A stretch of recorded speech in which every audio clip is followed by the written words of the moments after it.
All right, welcome. Happy Friday, my friends. I hope you're having a great Friday so far. Looking forward to the weekend.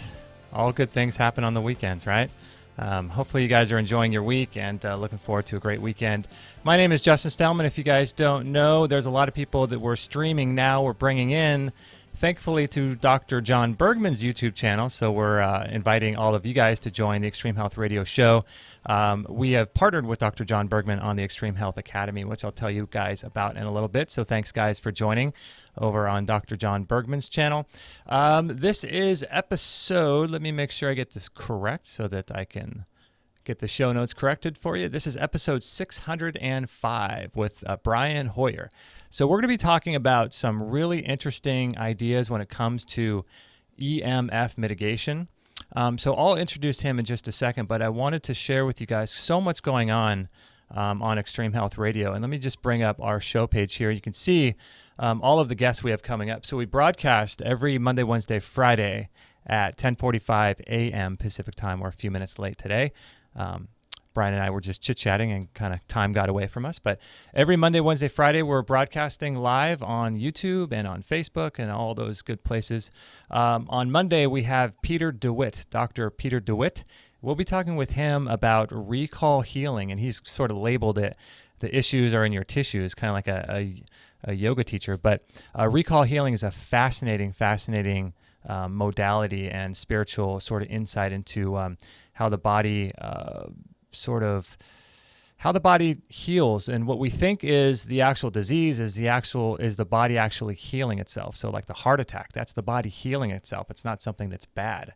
And so Peter DeWitt's going to share some light on that. We've done quite a few shows on recall healing. And then we've got Bob Greska on Wednesday.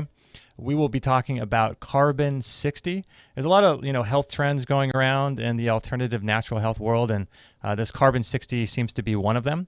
We're on Bob's product right now, c60.com, and the studies are showing, this is crazy, the studies are showing a 95% increase in lifespan in mice with this stuff.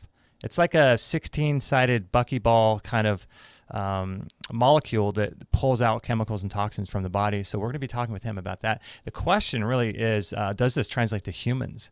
So I'll ask Bob about that on Wednesday. And then next Friday, a week from today, we got Jason Prawl on the show, and he just wrapped up a documentary all about longevity and human lifespan and what's possible and some of the stumbling blocks and things that are getting in the way of humans not living to our full potential. So that's going to be a cool show next Friday with Jason.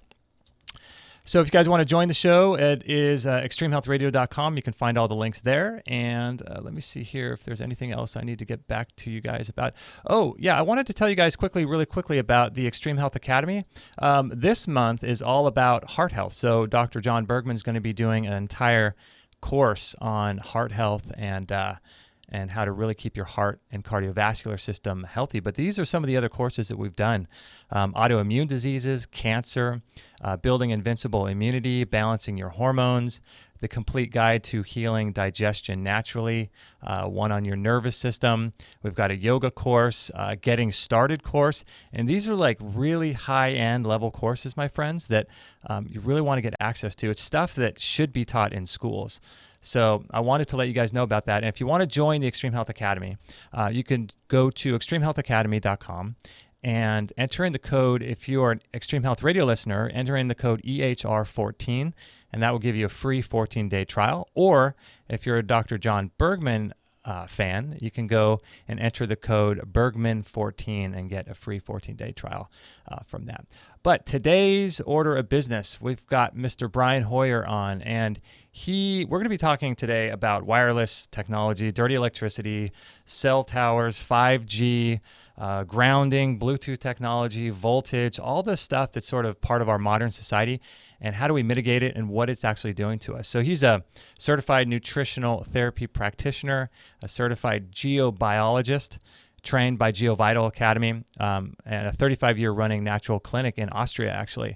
And he, that specializes in radiation protection, environmental medicine, all that good stuff. And he regularly tours the country doing workshops, doing podcasts like this. In fact, I heard him on the Ben Greenfield podcast, which was a great episode, where he actually went to Ben's house and did a podcast while going through his house, which was really cool. And then he does EMF inspections in over 100 homes. It looks like a year helping people. So let me bring Brian on the show and introduce him here.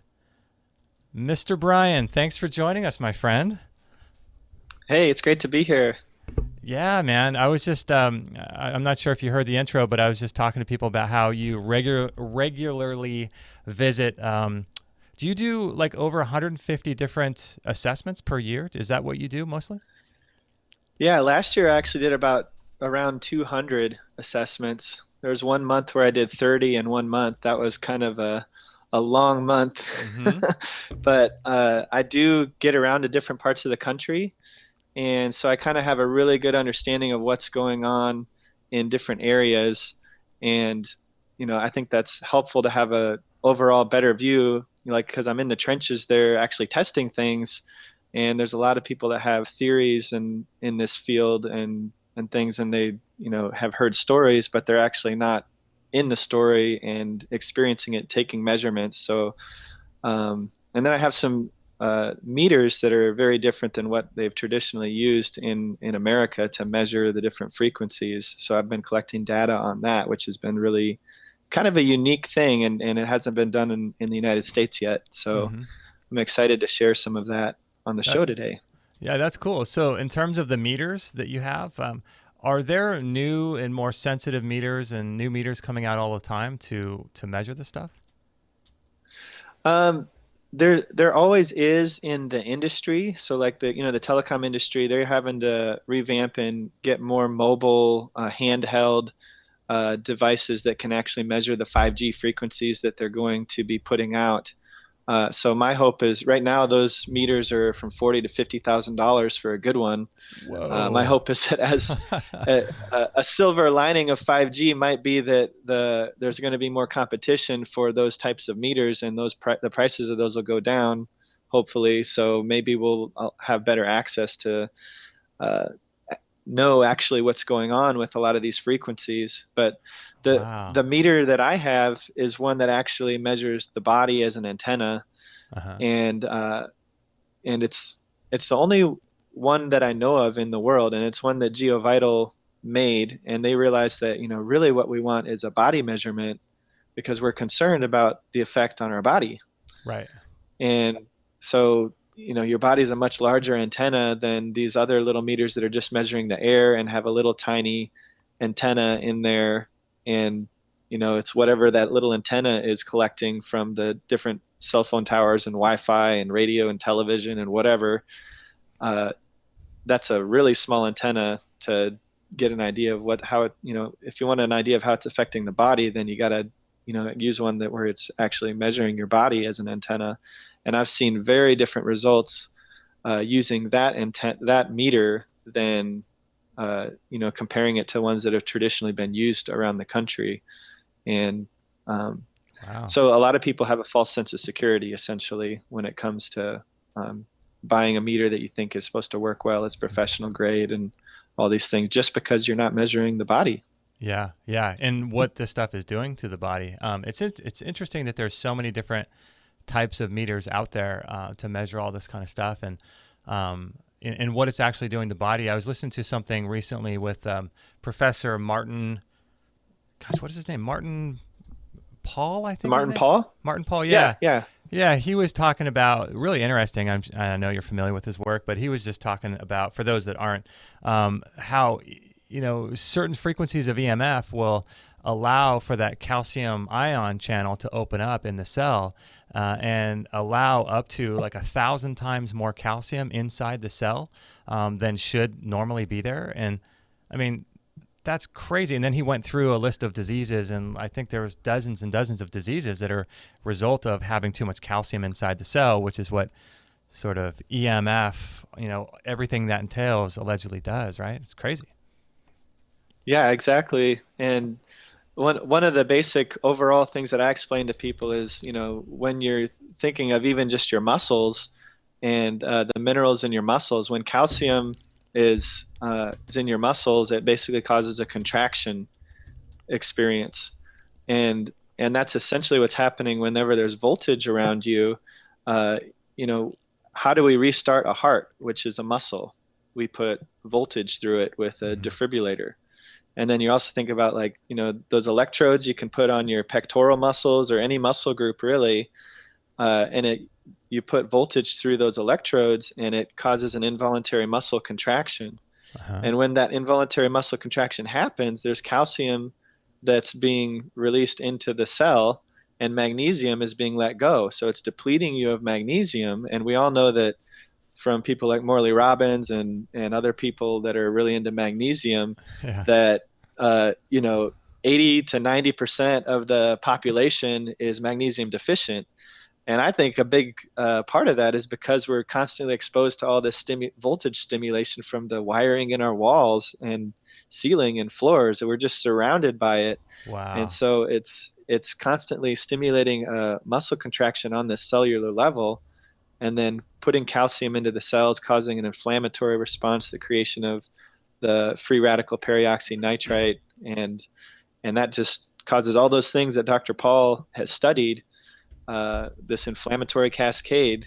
And it's one of those foundational stressors that we're exposed to in the modern life, that if we just can get rid of that at certain times of the day when we're most exposed, clinical research has shown that people that are chronically ill get better, and you can have a more optimal life if you're just trying to be as healthy as possible, which every one of your listeners on this show, they wouldn't be listening to this unless that was something that they were trying to do.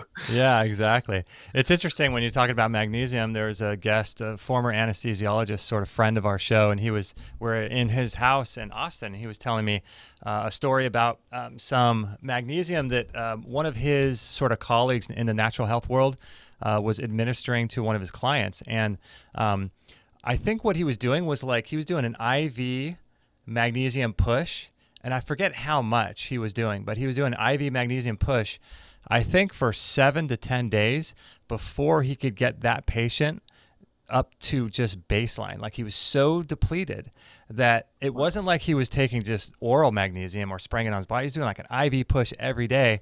And it took him 7 days just to get up to like level 0, which is crazy. So you think there's a connection between EMF and low magnesium levels?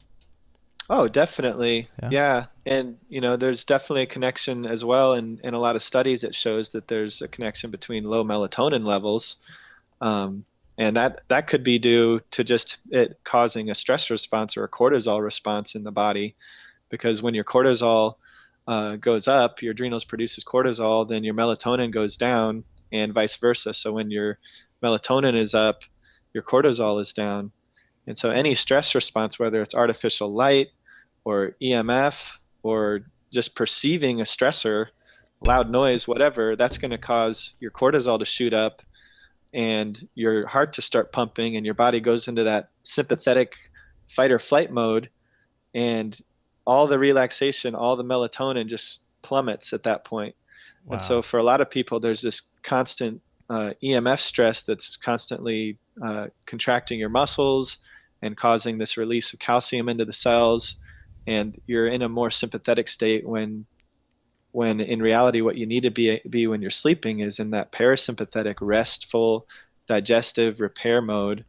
And and that's why everybody knows that when you sleep is when your body is repairing and healing. It's supposed to be doing its maintenance work. And if you're not ever able to get into a truly deep, relaxing state, then you're not able to heal and repair. And that's the body's default ancestral healing mechanism, is sleep. Hmm. And that's why when we get sick, we get tired and we go to sleep. Yeah. Yeah. And so the body's like, okay, I feel that there's a pathogen here in the bloodstream, so I need to go to sleep because that's how I'm going to take care of this. That's how I'm going to activate the immune system, do all my repair work, get the liver going, the kidneys, all the lymphatic drainage, get that stuff out of here and start fighting against this thing. Yeah. Yeah. And if we can't have that process optimized because of all this external stress that we're dealing with, we never get into that parasympathetic healing state, Hmm. and we don't digest our food, we don't repair, and Even, on the Luke Story podcast, I talked about how even sex is partially a parasympathetic state. So you're not Hmm. enjoying your sex life as much. Yeah, and that There's all sucks. kinds of things. Yeah, it's interesting that that all these things are happening. I know Dr. Cruz talks about one of the main things is how it dehydrates the cell and lowers the voltage of the cell, and all of that. Is that true in your opinion too? So would it make sense to, in a 5G world or with more technological devices, to be making sure we're drinking more water because it is dehydrating us at the cellular level, do you think? Oh yeah, I think any type of stress can be dehydrating, but with the EMF, it's definitely depleting you of minerals in a lot of Hmm. ways. And so making sure that you're mineral sufficient and balanced and drinking plenty of structured water and good pure water as well, Hmm. then hydration is just a huge, huge issue. And um, the catch 22 of that is that if you're more hydrated, sometimes you can actually act as a better antenna Oh, for the different frequencies because water is more conductive and everything. But it doesn't mean that you shouldn't drink water because you're afraid of the EMF. right. It's just that that's it's the dehydration is going to do something on its own to your body that's much worse than the damage that you'd have from the EMF. If you're dehydrated, you'll die. Yeah, yeah. No, So we want to stay hydrated. We want to live optimally, and the goal is to recreate as much of an ancestral healing environment that we can in this modern world. hmm. Yeah, I like your approach a lot because it's not necessarily like dogmatic about certain things. And, we've had a lot of people on. I was telling you before the show that, they, say very dogmatic things about certain things. And your approach is more like, okay, we're living in this world that's sort of electrified. And oddly enough, I was looking at some graphs, from like the late 1800s all the way up till now, following disease rates with the electrification and blue light and electricity. It's just like it goes completely just parallel to each other, the diseases. But your approach is really cool because it's like, okay, there are things that we can mitigate, and how can we sort of hack these things or biohack, whatever the term you want to use. I really like your approach because we all have to live. Like, I don't have a cell phone. I've never had one, and I don't ever plan on getting one, although it's becoming harder and harder. And I think they're amazing, but I just don't want one. But that's challenging to do. To go live in the country, that's challenging to do, to completely uproot your life. Sometimes if you're really sick, like if you have a disease process going on, you may want to do that. But in the case of the people that you work with, I think it's really cool to optimize and mitigate a lot of the stuff people are dealing with. And that's, I don't know, I just think that's a really cool approach that you have. Yeah, I work with people all across the spectrum too. So I do see a lot of those people that are highly electrosensitive, Mm-hmm. and um, there's different approaches for every person. But one of the biggest issues for them is, yeah, they're looking for a healthy place to be, and I've been able to have people, one of the big stressors for a lot of people is, where in the world do I go to get away from all this, because Yeah. it's everywhere. Yeah. and and that's a big enough stressor in and of itself. Like a lot of people out there telling, oh, you have to move really far away, like 3,000 miles away, in order to get away from this stuff for your health. And and so it's basically telling people to uproot their lives and move to a place really far away from their families, and basically, you know it's almost in a way asking people to disown their families. Yeah. Yeah. And that can cause a huge, huge stressor and a high, rise in your cortisol levels Totally. when you're faced with a decision like that, where someone tells you it's all or nothing, you got to do this, it's my way or the highway, and if you don't do it, then you don't care about your health. Um, I think there's some people where that fits their personality. They're like, okay, I can move. I'm young. I can move away to this area, have this big adventure, and feel healthy, or maybe they need that for a time period.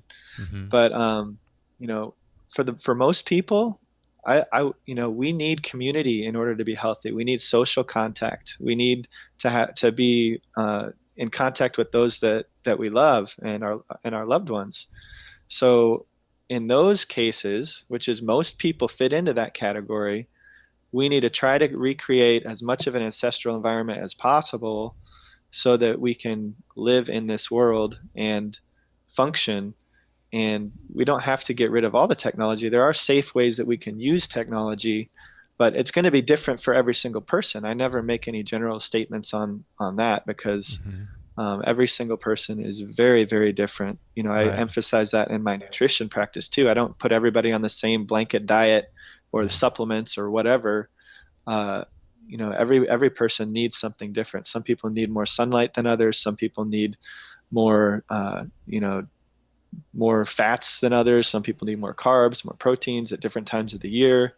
And so there's never a blanket, one all, be all recommendation for anybody dietarily Hmm. or with the lifestyle. And there's definitely not the same thing with each house. Each house is very different, the situations that are going on in all the houses that I test too. Hmm. I imagine you have some stories. You were telling me before the show about a couple that there's a sort of a brain cancer. I think you're sharing this on another show, but um, tell the story about that because I think that's really fascinating for people to hear. Yeah, so there was a woman that was referred to me by another health professional, and she was a doctor, a neurosurgeon, and I didn't really know what was wrong with her. I kind of she kind of hinted to me that she had been going through some kind of treatment, and it looked like it would probably have been chemo or something because she had lost some hair. Hmm. But I was, in the middle of this assessment. I'm just going and realizing like, that, oh man, this is really, the electric fields are really high in this room, in this bedroom. And there was a magnetic field because there was a smart meter on the other side of the wall that was causing a huge magnetic field, like 10 milligauss through the person's head on one side of the bed. And then the smart meter is obviously pinging. If you don't know what a smart meter is, basically sending high frequency signal out, monitoring your electricity and sending that information to the electric company, but it uses a radio frequency or a microwave wireless signal Hmm. to do that. And so that was really intense, right on the other side of the wall. And then all these cell phone towers, radio towers, television towers are coming in and blasting this room as well. And then on top of that, there's this thing that I test for called geopathic stress. So there's Earth radiation where it's more intense in some areas than others. There's a magnetic field that's more intense. And cancer tends to like those locations where there's crossing points and underground water currents or fault lines, those kind of things. Hmm. So this one bed I was testing had high levels in every single category, like boom, boom, boom, boom, like all the way across the board. And I was measuring this, writing stuff down on my clipboard, and That's and then crazy. I look at her and I'm like, this is probably the highest room that I've tested to date. And at that point, I'd done maybe 50 assessments.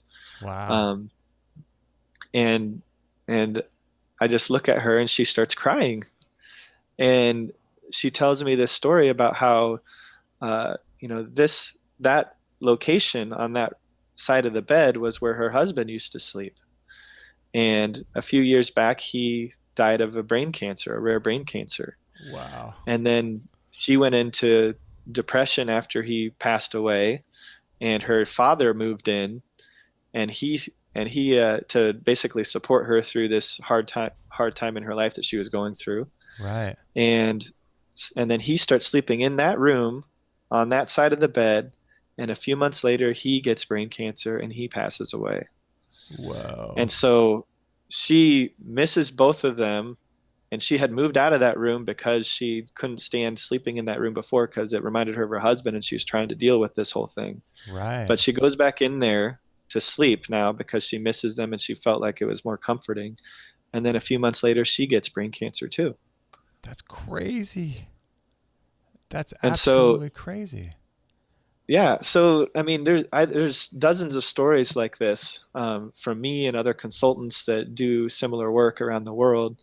But you know, it's, a lot of people think anecdotal evidence isn't like, relevant, or it's not the gold standard. Mm-hmm. But I think, you know, I think that anecdotal evidence and people's experiences are real, Mm-hmm. and they should be taken into account too, and given credit where we see this evidence. And anecdotal evidence turns into epidemiological evidence, which is much more accepted. Right. Right. So we need to Or be telling these stories.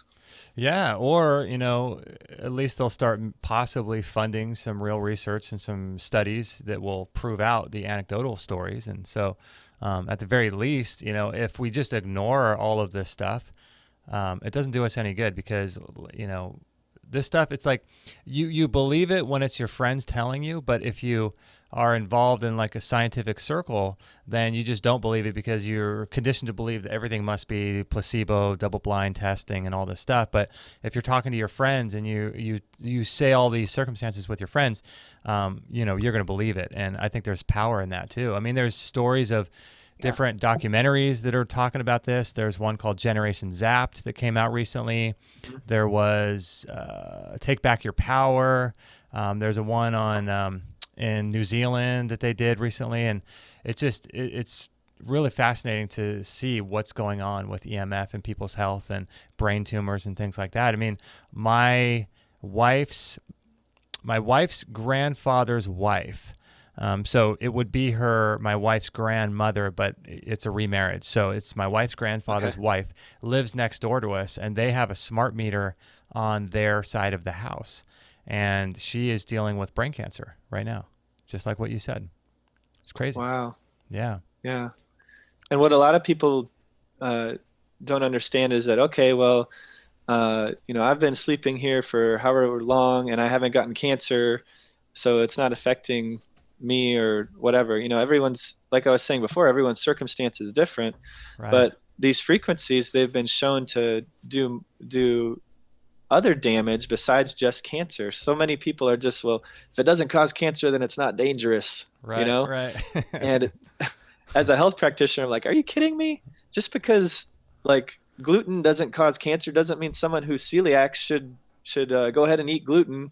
Right. Their quality of life goes way down because they're bloated. They have to go to the bathroom every 5 minutes and whatnot. But they've shown in studies that there's a famous study, I'm sure you've heard of it and had it talked about on here before, by Dr. Alan Frey, a neuroscientist who studied the blood-brain barrier in relation to radio frequencies, this wireless radiation.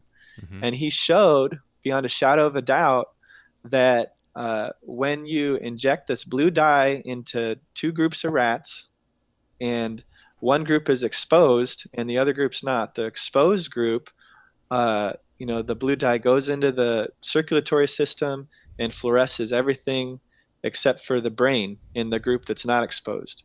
But the group that's exposed to the radio frequency or microwave radiation, it fluoresces everything, and then the brain fluoresces as well. So that study shows that the microwave radiation or the wireless frequencies from our Wi-Fi, cell phone towers, radio towers, that causes a permeable blood-brain barrier. And what a lot of people don't know, and I learned this from Daphne Tackover at We Are the Evidence, is that after there was a doctor overseas, I don't remember exactly who it was, but after he saw Alan Frey's work, he contacted him and had him come over, and they started using that technique to cause a permeable blood-brain barrier because they needed that for some reason in the experiments that they were doing over there. Whoa. So they were using microwave radiation to cause a permeable blood-brain barrier in studies that they were doing. And so the reason why that's interesting and sort of spooky a little bit is that there's a reason why this blood-brain barrier is there, right? So it's like the lymph nodes in the groin and in the neck and all that, protecting the internal organs from pathogens that could be coming up the arm or whatever. There's a reason why the blood-brain barrier is there, and if that gets depleted, then toxins, chemicals, fungus, mold, parasites, these types of things can then enter the brain, right? And then, the result of that is probably what we see some of today, right? Yeah, well, totally. And, one of the interesting things is that one of the biggest studies that they've done on microwave radiation was the National Toxicology Report. Uh, that was a governmental study. Um, and what they found was that that male rats uh, actually had more brain tumors than the female rats. The female rats, if you dig into the evidence, they actually had some other types of cancers and things, but the male rats had more brain issues than the female rats. Hmm. And, I was thinking about that in relationship to humans and brain function. And a lot of people talk about how the vaccines and the link or no link to autism and everything. And I'm not going to here to debate that. I do have an opinion on that. But what I'm bringing into the conversation here is interesting that the male rats had more brain tumors and brain issues than the Hmm. female rats, because for kids with autism, boys are much more susceptible to becoming, a child with autism than the girls are. And so maybe the perfect storm is happening with this EMF. We have all this microwave radiation going on, and it's causing a permeable blood-brain barrier. And then there's the vaccine that causes the adjuvants like mercury, the thimerosal, or the aluminum now. And that's, the blood-brain barrier is permeable, and we inject something into the body. Where does that go when the blood-brain is barrier is permeable? Hmm. That's the question that needs to be answered. Right. And it's well known that kids with autism have more aluminum in the brain and more heavy metal issues. So, and then, if you have brain inflammation, you also have gut inflammation via the brain gut axis. So Uh-huh. it's causing a permeable blood-brain barrier, causing leaky gut, and it's causing a stress response and an overactive immune system to boot, which, Right. is linked to all these autoimmune conditions that we're experiencing today. Right, right. Yeah. And I was doing some research. There's like over 80 to 100 autoimmune diseases today that people are learning about. And, obviously there's the common ones, but man, I mean, 80 to 100 autoimmune diseases. And we had Stephanie Seneff saying, on the show recently, and she was talking about, throw glyphosate in there. And that's Oh kind of like yeah. this unholy trinity kind of thing. It's like, combine EMF with vaccines and adjuvants along with glyphosate. And it's like this crazy combination, right? Yeah, yeah. And it's yeah, the glyphosate's bad enough in and of itself, but the perfect storm is, yeah, all the GMO uh, spraying and the pesticides and herbicides and all the toxins. And if we have a stressor out there like the EMF that's basically attacking all of our barriers. Maybe if we didn't have that, our body could handle more of these environmental toxins. Mm-hmm. But because we do have something that's actually attacking the barriers, it makes it so much worse than what it could be, because the body is actually very resilient. You're surprised how much the body can actually, how much stress the body can actually take. Mm-hmm. And it's very resilient. It's always trying to repair. And we have Mm-hmm. to remember that. And so, I think the reason why a lot of people don't feel EMF is because maybe their cortisol is too high. There's some people that are symptomatic and others that aren't. Mm-hmm. And if your cortisol is really high, it kind of has a numbing effect on the body. But if it continues, your adrenals eventually start to give up, and that's when you have like adrenal exhaustion, and the body's just like, I can't do this anymore, and so it lets all the cortisol is not able to go as high, or you're not able to produce as much, so you start to feel more of the symptoms. And that's why you can have two people, one person in the same environment as another, and one's feeling all these symptoms of tinnitus, ringing in the ears, restless legs, just dizziness, and disorientation, insomnia, and those kinds of things. Whereas the other Mm-hmm. person's like, I sleep fine, I'm doing great. Yeah, yeah. I don't notice a difference if the Wi-Fi is on or off or whatever. And there could be two people with the same environment, but their blood work, like this is something Dr. Klinghardt points out in some of Mm-hmm. his studies in his clinic, is that their blood work looks exactly the same. They have the same inflammatory markers, and even if they can't feel it, they still have the inflammation that the person that's feeling all the symptoms does, which is Wow. really interesting. That's fascinating stuff.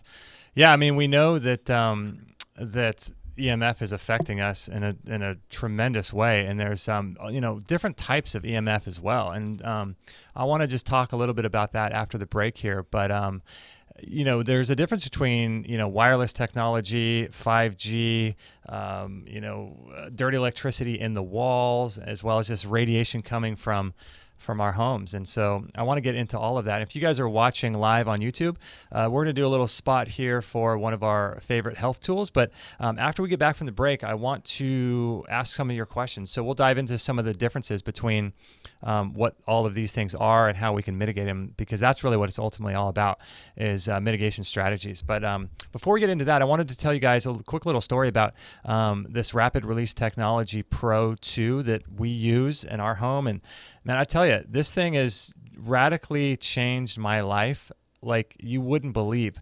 I injured my back years ago when I was I was at the gym working out under blue light. I was doing, I wasn't doing the right things, but I did something with bad form. I was doing bent over rows with very bad form. I got lazy and I didn't do the exercise right. And on the 5th rep, my lower back just exploded. And it was to the point where I thought something very serious. It wasn't just like a normal back twinge. I mean, my disc, it felt like it exploded. And I was, getting worse and worse and worse, and to the point where I couldn't even call the emergency room or the paramedics, because I couldn't get into a position that would allow me to move. I had no range of motion. And then after 7 days, like this happened a few times, actually, I re-injured it. And then on one of the cases where I re-injured it, after 7 days, it was getting worse. And I was starting to really wonder if I was ever going to be able to walk again. And then Kate knew someone who had a rapid release technology with her, and she was a local practitioner. She came over to our house and used this thing. And I tell you guys, it's on our Instagram if you guys want to go check it out. That just kickstarted the healing process in my body. And this is like a vibration technology that like a lot of chiropractors are starting to use now too around the world. And it allows for high frequency vibration technology to be used locally in different places in the body. And I use it over all my organs at night. I use it on my face. I use it on the back of my neck if I have a headache. I mean, there's so many different uses to having this, tool in your house. And I encourage you guys to look into the Rapid Release Technology Pro 2. This thing, I hope it changes your life as much as it does mine. And then the other product I wanted to tell you about too was one of my favorite products, man. If you guys haven't got into rebounding lately or at all, I'm telling you guys, it's not. When I first got into rebounding, I thought it was like, Jane Fonda from 1975 with leg warmers and tights and, a bunch of women in a room jumping up and down on this little mini trampoline. But when you start to realize and start to look at what rebounding can do for the body in terms of, it's like a longevity exercise. It helps stimulate all of your lymphatic system, and you have more lymphatic system or fluid in your body than you do blood. And it stimulates the millions of one-way valves so that you can detoxify chemicals and poisons and toxins from your lymphatic system. The Bellicon I love because there's different models that you can get, and you can see the different pictures. Here's a picture right now of Kate jumping on ours when we had our old apartment there, and there's me standing with it. But there's different types that you can get with handles and bars and stuff. What I like about this one though is that it doesn't use springs, so it uses these like flexi ropes here. You can see these on the channel here if you're watching live, which means that it's basically silent. And I had torn my ACL, and I was doing rebounding on a cheap one from Walmart, and it got to the point where I couldn't do it anymore because my knee was just hurting so bad. And then once I got the Bellicon, you can just jump in silence. It almost feels like you're jumping on a cloud, and it's great for bone density. It's great for cleansing and detoxification, toning, and there's a lot of cool things you can do too, like rebounding with oxygen. I take mine out in the sun, so I'm getting biophotons from the sun. It's a practice I've been doing the last 5 years, every single day for about a half an hour. So highly recommend look at getting a rebounder in your life and getting that part of your sort of fitness protocol.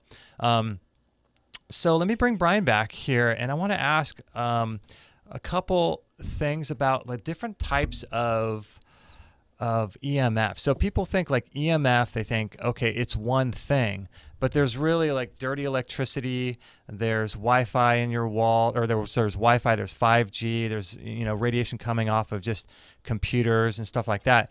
Let's kind of break each one of those down and maybe talk about some strategies that people can use to mitigate these things in their lives.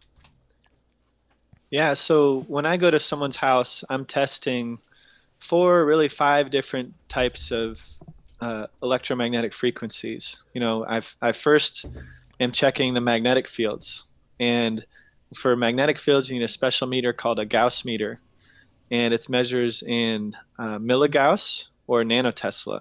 Mm-hmm. And the magnetic fields are localized. So you think about like a little tiny magnet, and how like I don't know if I remember when I was a kid, I had these little balls that were magnets, and you could stick them together, and you could you try to put the opposite end, and you can actually feel where the magnetic field is. I remember that. Yeah. By touching the opposite end together.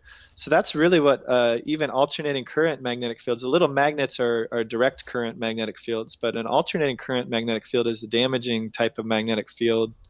And some DC fields can be damaging if you're chronically exposed to them and they're kind of random. And I'll talk about that a little bit later. But the alternating current magnetic field is the same way. If you get out of the magnetic field, then you are okay. Mm-hmm. The problem that I see in homes is if you're on city water and your electrical system has a copper wire, you go down to where the pipes are coming into your house. Mm-hmm. If you're on city water, and look and see if there's a copper wire that's connected to your pipes. If that's the case, then it's likely that your whole electrical system and all of your neighbor's system are connected the same way. Okay. And all of the ground wire is grounded to the pipes, which what it does is it sends all the electricity back to the power company through the pipes. Mm. And that energizes those pipes and causes a magnetic field to go throughout your entire home, wherever those pipes are. And sometimes really intense magnetic field, other times it's insignificant. But Mm-hmm. regardless, I always, recommend people to get that fixed and get it redone so that your grounding is actually into a stake in the ground rather than to a pipe. If it's connected in through the city and all your neighbors are connected the same way. If it's connected to a pipe and you're out on your own system out in the middle of nowhere, it's a well or something, that should be okay. But you definitely want to test that. So I'm testing for that. And then also those big power lines that everyone's so scared of, and rightly so. You don't need you need to be about 500 yards away in order to be without a doubt safe from those. But you always have to measure because there's different amounts of power going through them that basically expands that magnetic field further. So distance is your friend with magnetic fields. Okay. And everything that's plugged into the wall has a slight magnetic field, some more than others. When there's motors running, the motors produce a larger magnetic field. There's some people that have alarm clocks next to their bed that produce a magnetic field that's going into their body while they sleep too. So moving that away would be a simple solution to fixing that. And then sometimes there's wiring errors in the house too. And if they've wired something wrong, then there's a separation between the neutral wire and the hot wire. And the more it's separated, the more there's a larger magnetic field.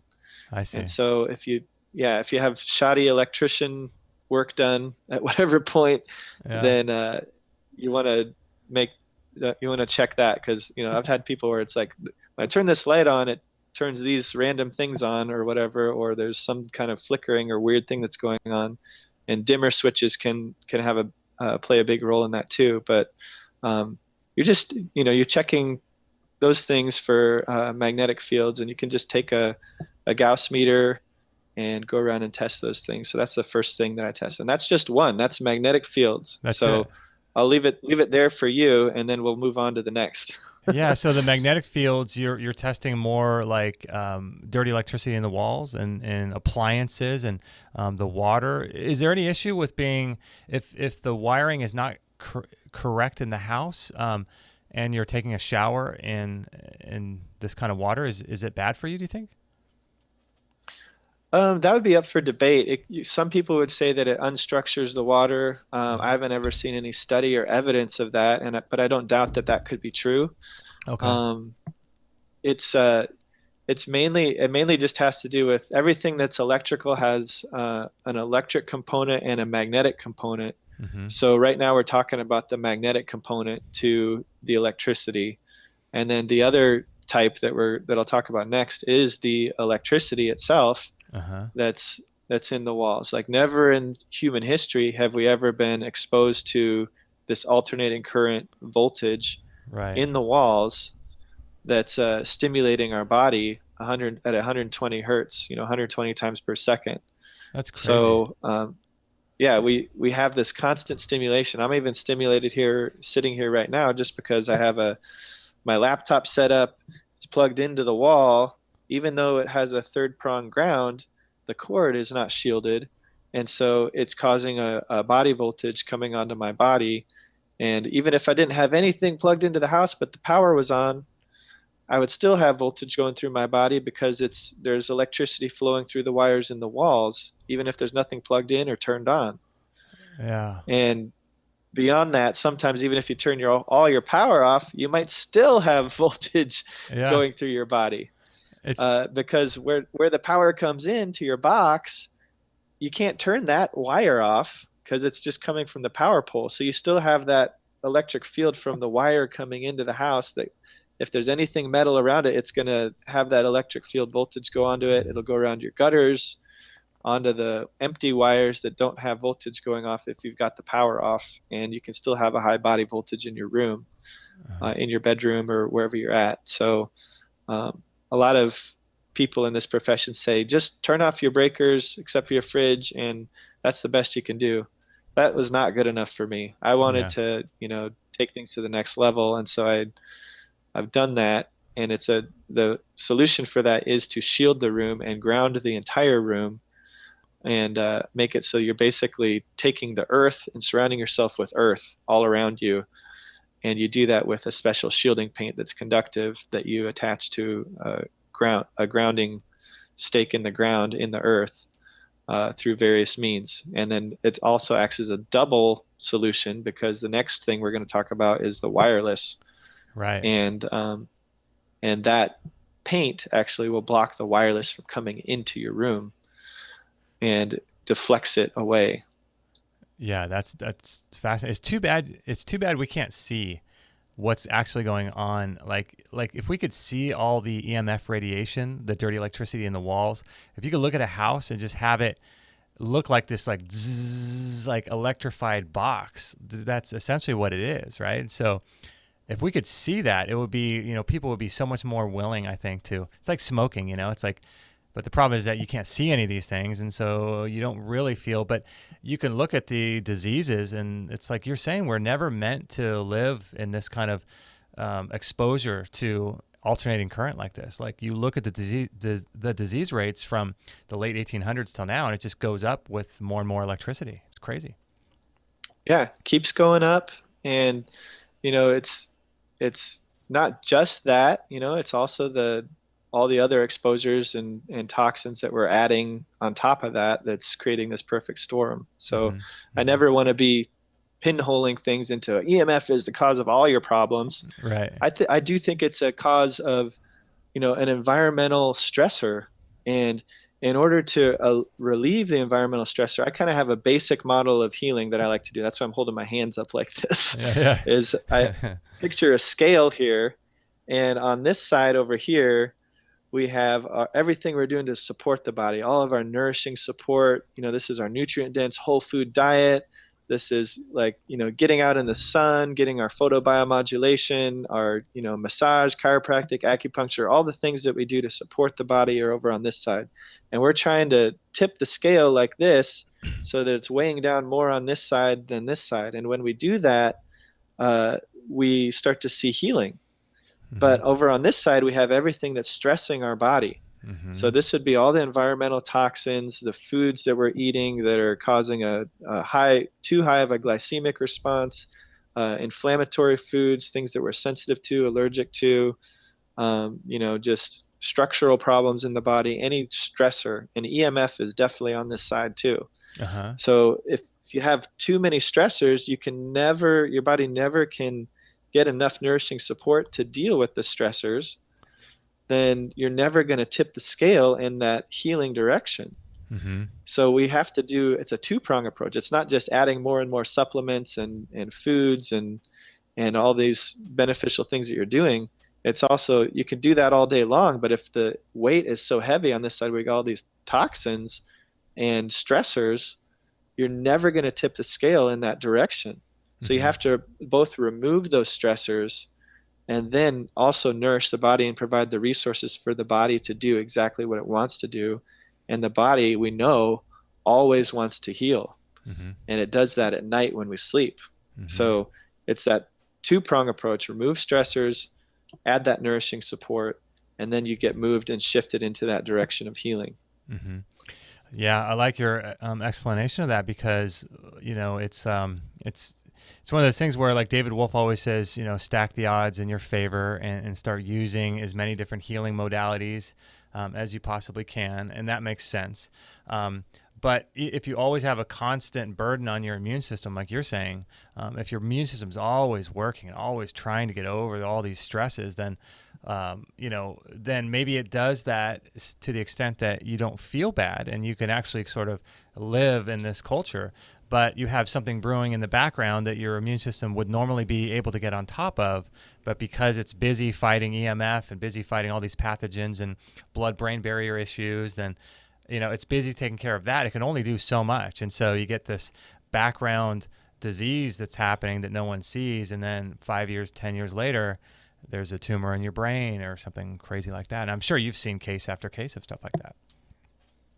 Yeah, stuff like that. And also just, for me, just a very basic thing with the average person is, man, I'm always reacting to all these different foods. I wonder why. I've done leaky gut protocols. I've tried to heal my digestion and all of these different things. I've taken all these wonderful nutrients like zinc carnosine and L-glutamine and licorice root and all these things to try to heal my gut lining, but I never can eat foods that I used to be able to eat because I continually have leaky gut. Well, what's the root cause? What's causing that leaky gut? I think for a lot of people, it is these frequencies that are coming in causing this permeable blood-brain barrier, permeable gut membrane. And I've seen my own clients who follow these recommendations to shield the room and create this ancestral healing space. And after 1 month, they don't need to take any more gut healing nutrients at all. Wow, that's crazy. Their guts just heal. And there's some people where I haven't even put them on anything and their guts just heal, or their adrenal fatigue just gets better. They get off of coffee. They don't need their adrenal supplementation or adaptogens anymore, or whatever it is. Right. Your body's just able to, it's like, finally, I don't have all these stressors. I can actually do what I was supposed to do at night and drain all these toxins out so that the adrenals and the immune system aren't so stressed. And it just lowers that whole toxic load, relieves the immune system. And another thing is that the pathogens and the microbiome inside of us also perceive this EMF as a stressor. So they like multiply like crazy inside of us. And then our immune system's like, they're multiplying like crazy. We got to attack this thing. And then it goes into overdrive and starts attacking. And that's when we get the autoimmune conditions, is like the pathogens start to hide in different organs as the immune system ramps up. And then your body starts to attack the tissue itself because it's ramped up so much because of all this EMF stress that's stressing the pathogens, the parasites, bacteria, viruses inside of us. And that's something that Dr. Klinghardt, I have to give him credit for that. He talks about that and has kind of connected the dots in that way. And it's something that's a huge stressor. And it's, we talk a lot about how it affects our body. It's also affecting all the plant life and the animal life and the whole ecosystem.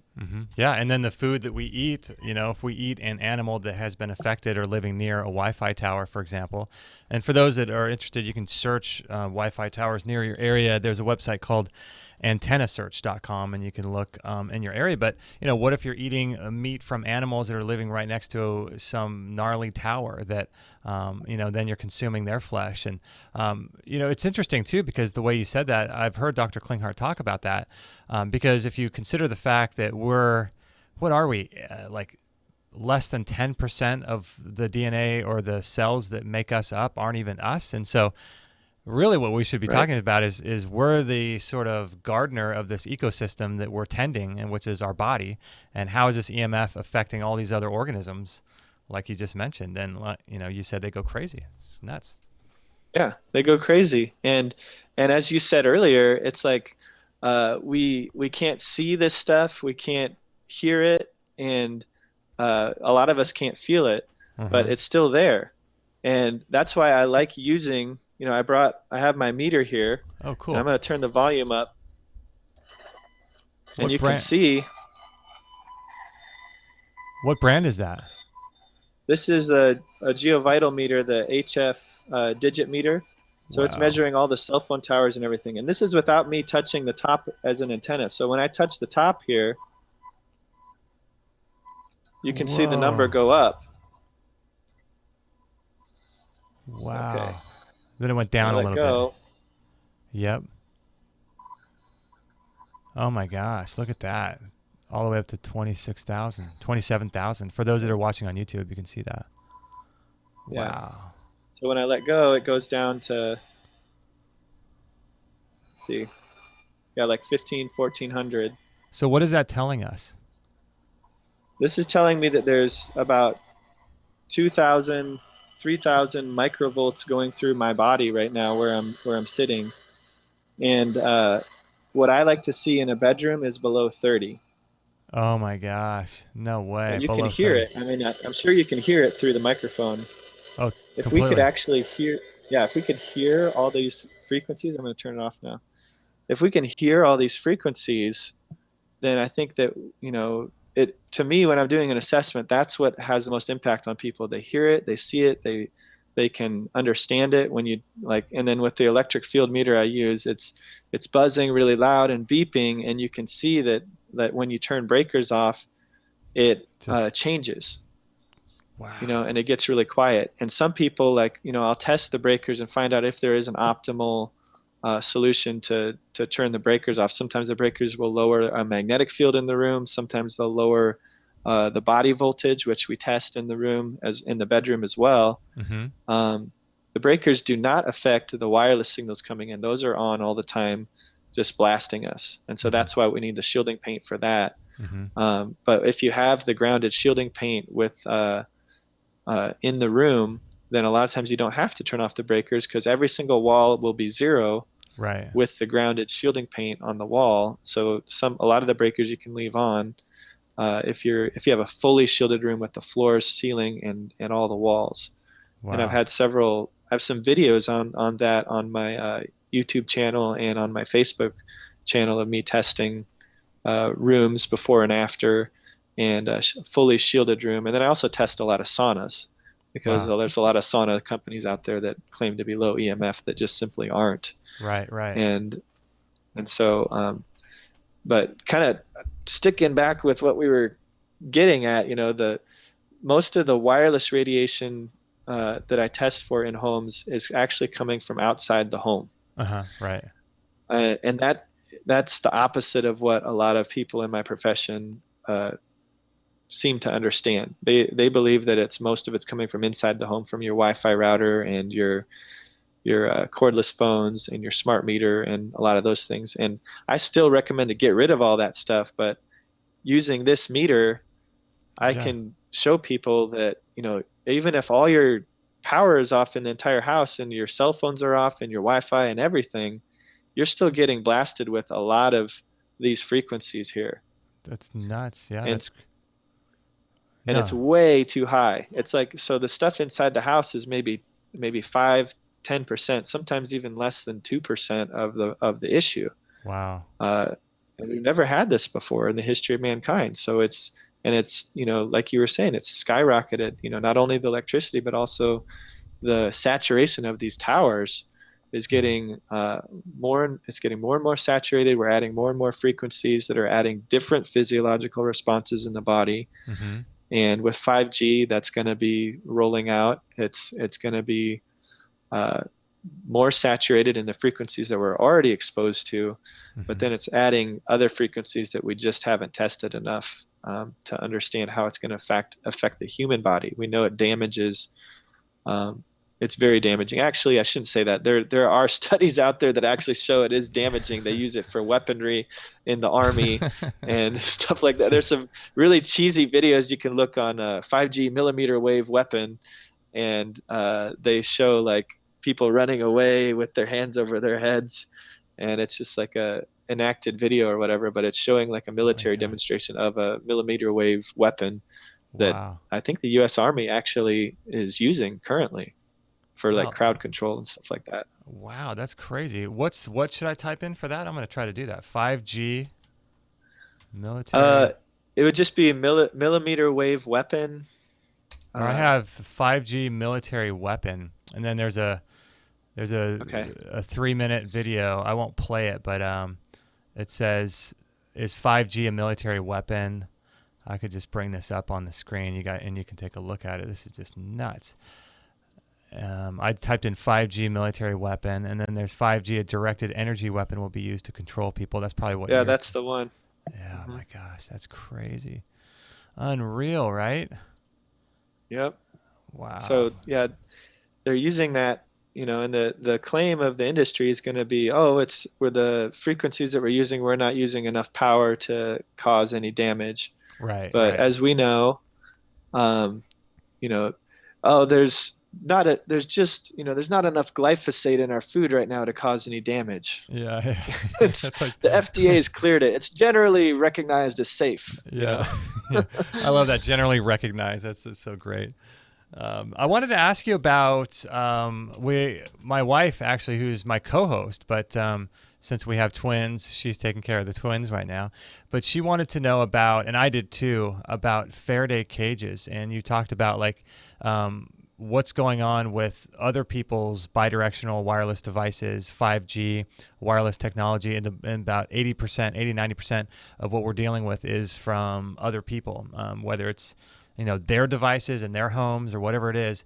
But let's talk a little bit about like building a Faraday cage, and there's different ways you can do it. Things you can put over your bed. There's different paints that you talked about. So and how that combines with grounding. So if someone wants to focus more on their sleep environment, and start there and then sort of extrapolate outwards from that later on, they can hire you and you can come to their house and things like that. But starting with the home and the sleep and the bedroom and Faraday cages, talk a little bit about that and how we can set that up. Yeah, well, essentially, you want to create that ancestral healing environment where you're free of the electric fields and your magnetic fields are low, and your wireless exposure is as low as possible. Okay. So, what I do when I'm doing an assessment is I make sure that the magnetic fields are low enough because a Faraday cage will not block magnetic fields. And so, if there's a magnetic field issue in the home, I'm not going to recommend for the person to spend several $1,000s painting and mitigating their bedroom when there's still a huge magnetic field issue. I want the magnetic field issue to be taken care of, or maybe you need to move to a different location if it can't be taken care of, and and then spend your money there to create the most optimal healing environment. And then a lot of times with the geopathic stress, there are like there's maybe 2 times out of 150 assessments that I measured a bedroom and it was too high for any of the shielding solutions that we have to work. Okay. So you do kind of have to rule out the magnetic field issue that's not solvable and the geopathic stress. Now, if those are ruled out, then it's pretty universal what you can do to shield a room, and it slightly depends on the saturation. There's some rooms I've shielded where it's like definitely not as good a results as what I would have hoped for, but they had such a high exposure where like meter here was like showing 10,000 without me even touching it. It was maxing out the meter. Wow. And so in some of those cases, I've had it go all the way down from like, if it's 10,000 without me touching it, then it's probably 13 to 15,000 microvolts really that are going through the body according to this meter. And so it brought it down from essentially 15,000 down to 2,000 Mm-hmm. with this shielding solutions.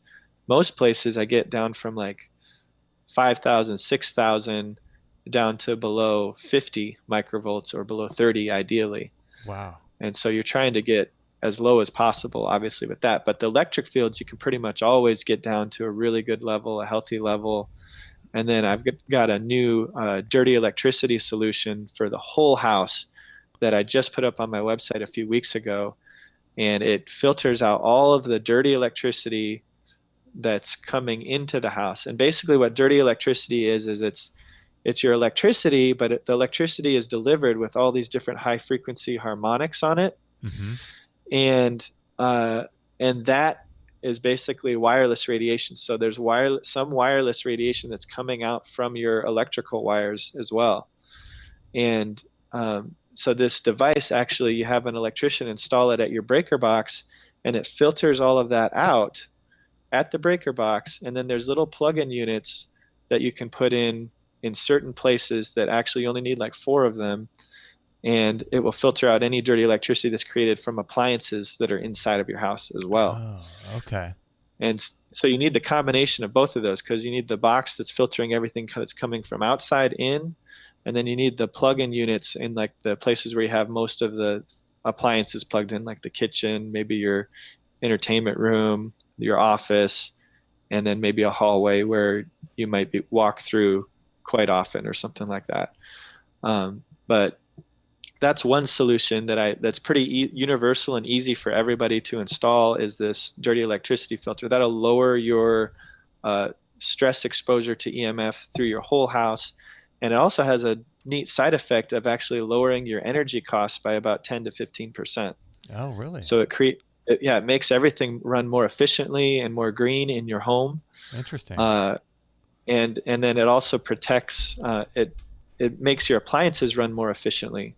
So everything's going to run cooler and better. It's going to have a longer lifespan. So there's like multiple reasons why you would need to install one of these perfect power boxes to your home.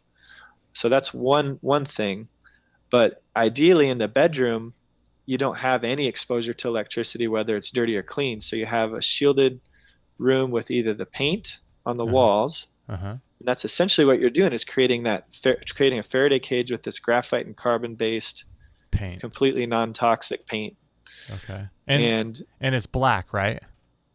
yeah, it's a black paint. You can Uh-huh. paint whatever color you want over it. Okay. And and it has to be, you have to look at the test report to make sure that it's going to shield against a lot of the 5G frequencies. And so the only paint that I know of right now that can do that is the T98 Alpha paint by GeoVital. And you need an assessment in order to order that, or you can contact me and I could get you some if you've already had an assessment or something and you need it. Right, right. But it actually shields at a much higher level than some of the more common Mm-hmm. cheaper paints that are out there that claim to do the same thing. Yeah, and plus with So 5G coming, you got to make sure you're mitigating that as well, right? yeah, definitely. Yeah. And I've looked at a lot of the 5G test reports, and the the good news on some of that is that the higher frequencies have a harder time going through solid objects. Okay. And so you can look at test reports from Qualcomm and Verizon and AT&T and T and some of these other companies, and you can see, there's one particular one I looked at for indoor mall environments, and Oh, wow. and they had they showed all these It's different like, materials, and it's like, oh, we can't build our malls out of these materials because they block our 5G oh, interesting. transmitters. And so Interesting. you can see, like, even tinted glass on those uh, attenuates a lot of those 5G frequencies. Uh-huh. So tinted glass has some metallized minerals inside of it, so it attenuates that. And that's one of the things I do on home build consults. A lot of people come to me for building new homes. Mm-hmm. Is there's a special kind of glass that I always recommend called low E glass, and it has like this silver coating on it, and that will block the frequencies from coming into the house too. It's it's actually meant as a radiant barrier, but it also blocks the wireless as well. Yeah, wow, that's interesting. I never heard of that before. Yeah, Low. it's really cool. There's a cool video I did with Dr. Ben Lynch in his new house. I did his house, Okay. and he's got low E glass, and then he's got some aluminum siding. So Okay. his house is basically shielded, and he's still using the shielding paint on the inside to kind of cover the gaps and in the shielding and everything. Um, and he needed that to mitigate the electric fields anyway. So So uh, is there an issue, do you think, with like 5G is coming, and then but what about like 6G, 7G, 8G? What, like what's going to happen after 5G, and is that going to be an issue? I'm sure that because the human organism, we just continue to press the envelope and try new things and expand and do more and more and more. It's not going to end at 5G, right?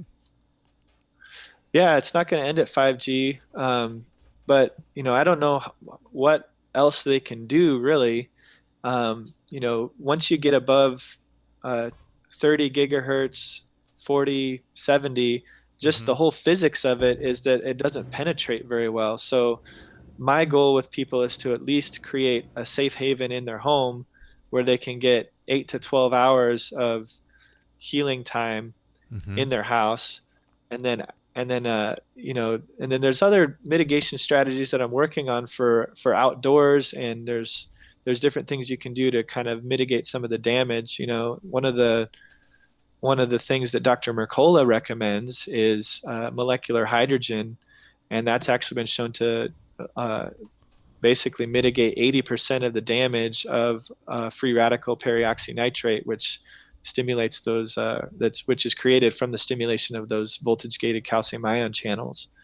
And so drinking molecular hydrogen when you're acutely exposed to those frequencies can help. But nothing replaces actually being shielded and unexposed to those frequencies. So the nighttime is definitely the most important time. Shielding paint is one option. I'm in the process of creating a new canopy that is going to shield from 5G frequencies. Hopefully, we still have to get it tested, but there's that, and that's in the works. And I'll have that up on my website, and it's also going to, with a lot of the canopies, they can't shield the electric fields because the material can't be grounded. But we're coming up with a design that can, Oh, wow. and it's going to look good. It's not going to look cheesy, and Yeah, yeah. A lot of these look really like cheesy. a lot of them look really cheesy. They have Yeah, like it's like a big mosquito net type thing, and you feel like you're in Hawaii in some hut, like totally, right? I mean, Yeah. I love Hawaii. I spent a lot of time on the Big Island, and some of these places, they're these Airbnbs or whatever you get into, it's like a yurt that has like the mosquito net, and you need the Yeah. mosquito net because you don't want to get bit, but it's kind of it doesn't look the best all the time, and it's Yeah. not everybody's cup of tea. Yeah. So that's awesome. So you're developing something. So what you're talking about is like a mesh netting that you can put over your bed instead of doing the paint. Would there ever be a circumstance where someone would do both, do you think? Yeah, in really saturated areas, I've recommended that to several of my clients who I've done assessments for is um, do the paint and then also have a canopy because it adds a second layer of protection. So if Wow. you have a place where it's like 13,000 microvolts outside and then you do the paint and get down to 2 or 3,000 in the canopy, that's where you can get it back down to like that very healing level of like below 30 microvolts. And and it's some people are like, well, why don't you just do more layers of paint? Well, that's actually been shown not to work as well. And usually the reason that there's a problem in the shielding with the shielding paint is because there's different gaps in the shielding. If you have the shielding paint done absolutely perfectly, you can get really, really good results even in really saturated areas like that. But Okay. um, There's some molding issues like for the walls and the windows, and you have to have some overlap and a really high attenuating fabric to go over the windows, or might need to replace the windows with that low E glass in order to get really good results in a highly saturated area like New York City or Right. downtown Seattle, LA, places like that. So that seems to me like it might be a good solution for someone who wants to bring like an electric device into their bedroom while it's also being used as a Faraday cage. Because the idea mostly is that you don't want to bring an electronic device into your bedroom in a Faraday cage, because it's going to basically lock everything inside there and expose yourself to your cell phone or whatever inside. But if you're sort of double layered like that with the paint and the mesh netting, it seems like you could have something outside the mesh netting, like an alarm clock or something like that, or a stereo white noise machine or something, and have both. Is that kind of the idea? Does that still work, do you think? Yeah, that could be something that you have to test all of these things, and that's what I do when after someone's put in solutions is I'll come back and test these things if I'm in town. Mm-hmm. And there's been some circumstances where it's like, okay, well, they want a fan on.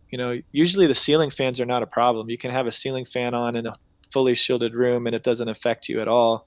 Wow. Um, and then, there's certain products out there. I've actually helped develop a product with sauna space, and it's this heat lamp, but it's a photobiomodulation device, and Okay. it's got a fully shielded cord Oh, that wow. goes all the way to the outlet. So I take my electric field meter up to this, and there's absolutely no electric field measurable coming off of this.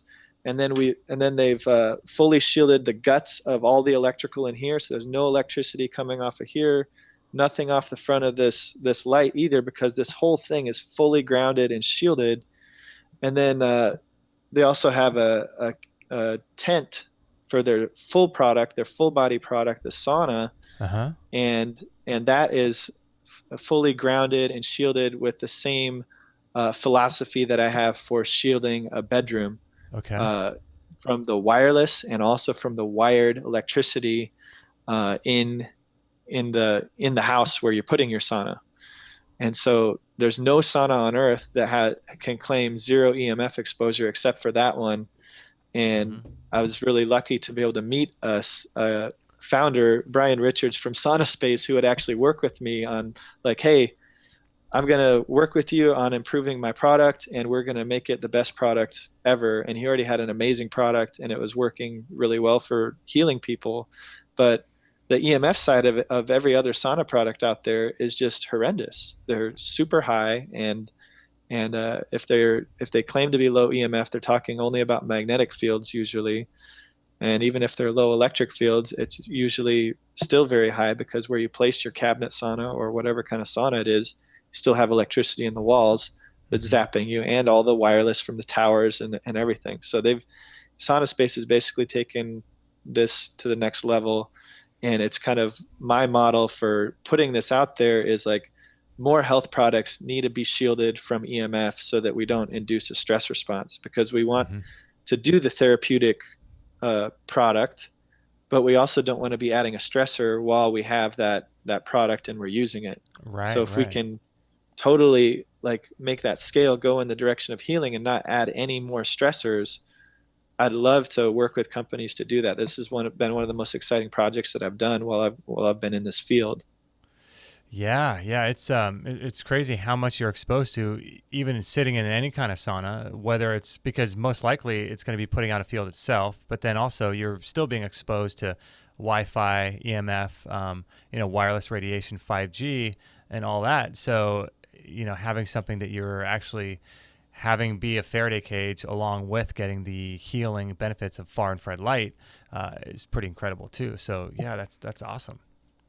Yeah, so to answer your question, like if you have products like that where everything's fully shielded, you can plug that in a shielded room, and it's not going to cause any electrical issues at all, because there's nothing coming off of it, because I everything's see. contained. Uh-huh. So we can create technology that has, health in mind, and we just need to change the way that we're doing some things and use real physics, real science to do that.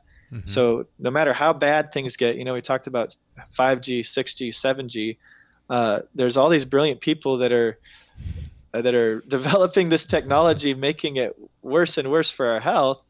But we have people like you and me, and then there's the Dr. Mercolas, there's the Jack Cruzes, there's the Dr. John Bergmans that are out there. Yep. All of these brilliant minds come together. Let's create things that help us recreate this ancestral environment and combat this technology, and also work on changing the whole paradigm in the industry through political action as well, and say, maybe we need to not be expanding this so much. We need to make safer technology. Uh-huh. And, as bad as it gets, I feel like there's so many brilliant people that can be working and collaborating together that we can actually give hope to people and not be like, oh, it's useless. Just forget the whole EMF thing. Throw your hands up in the air. It doesn't matter Yeah. because we can't do anything about it anyway. No, there are things we can do about this, and we're Uh-huh. going to do it, and we're going to have solutions for people so that we can stay healthy and we can be happy and live where we want to live as a species, as a family, with people that we love.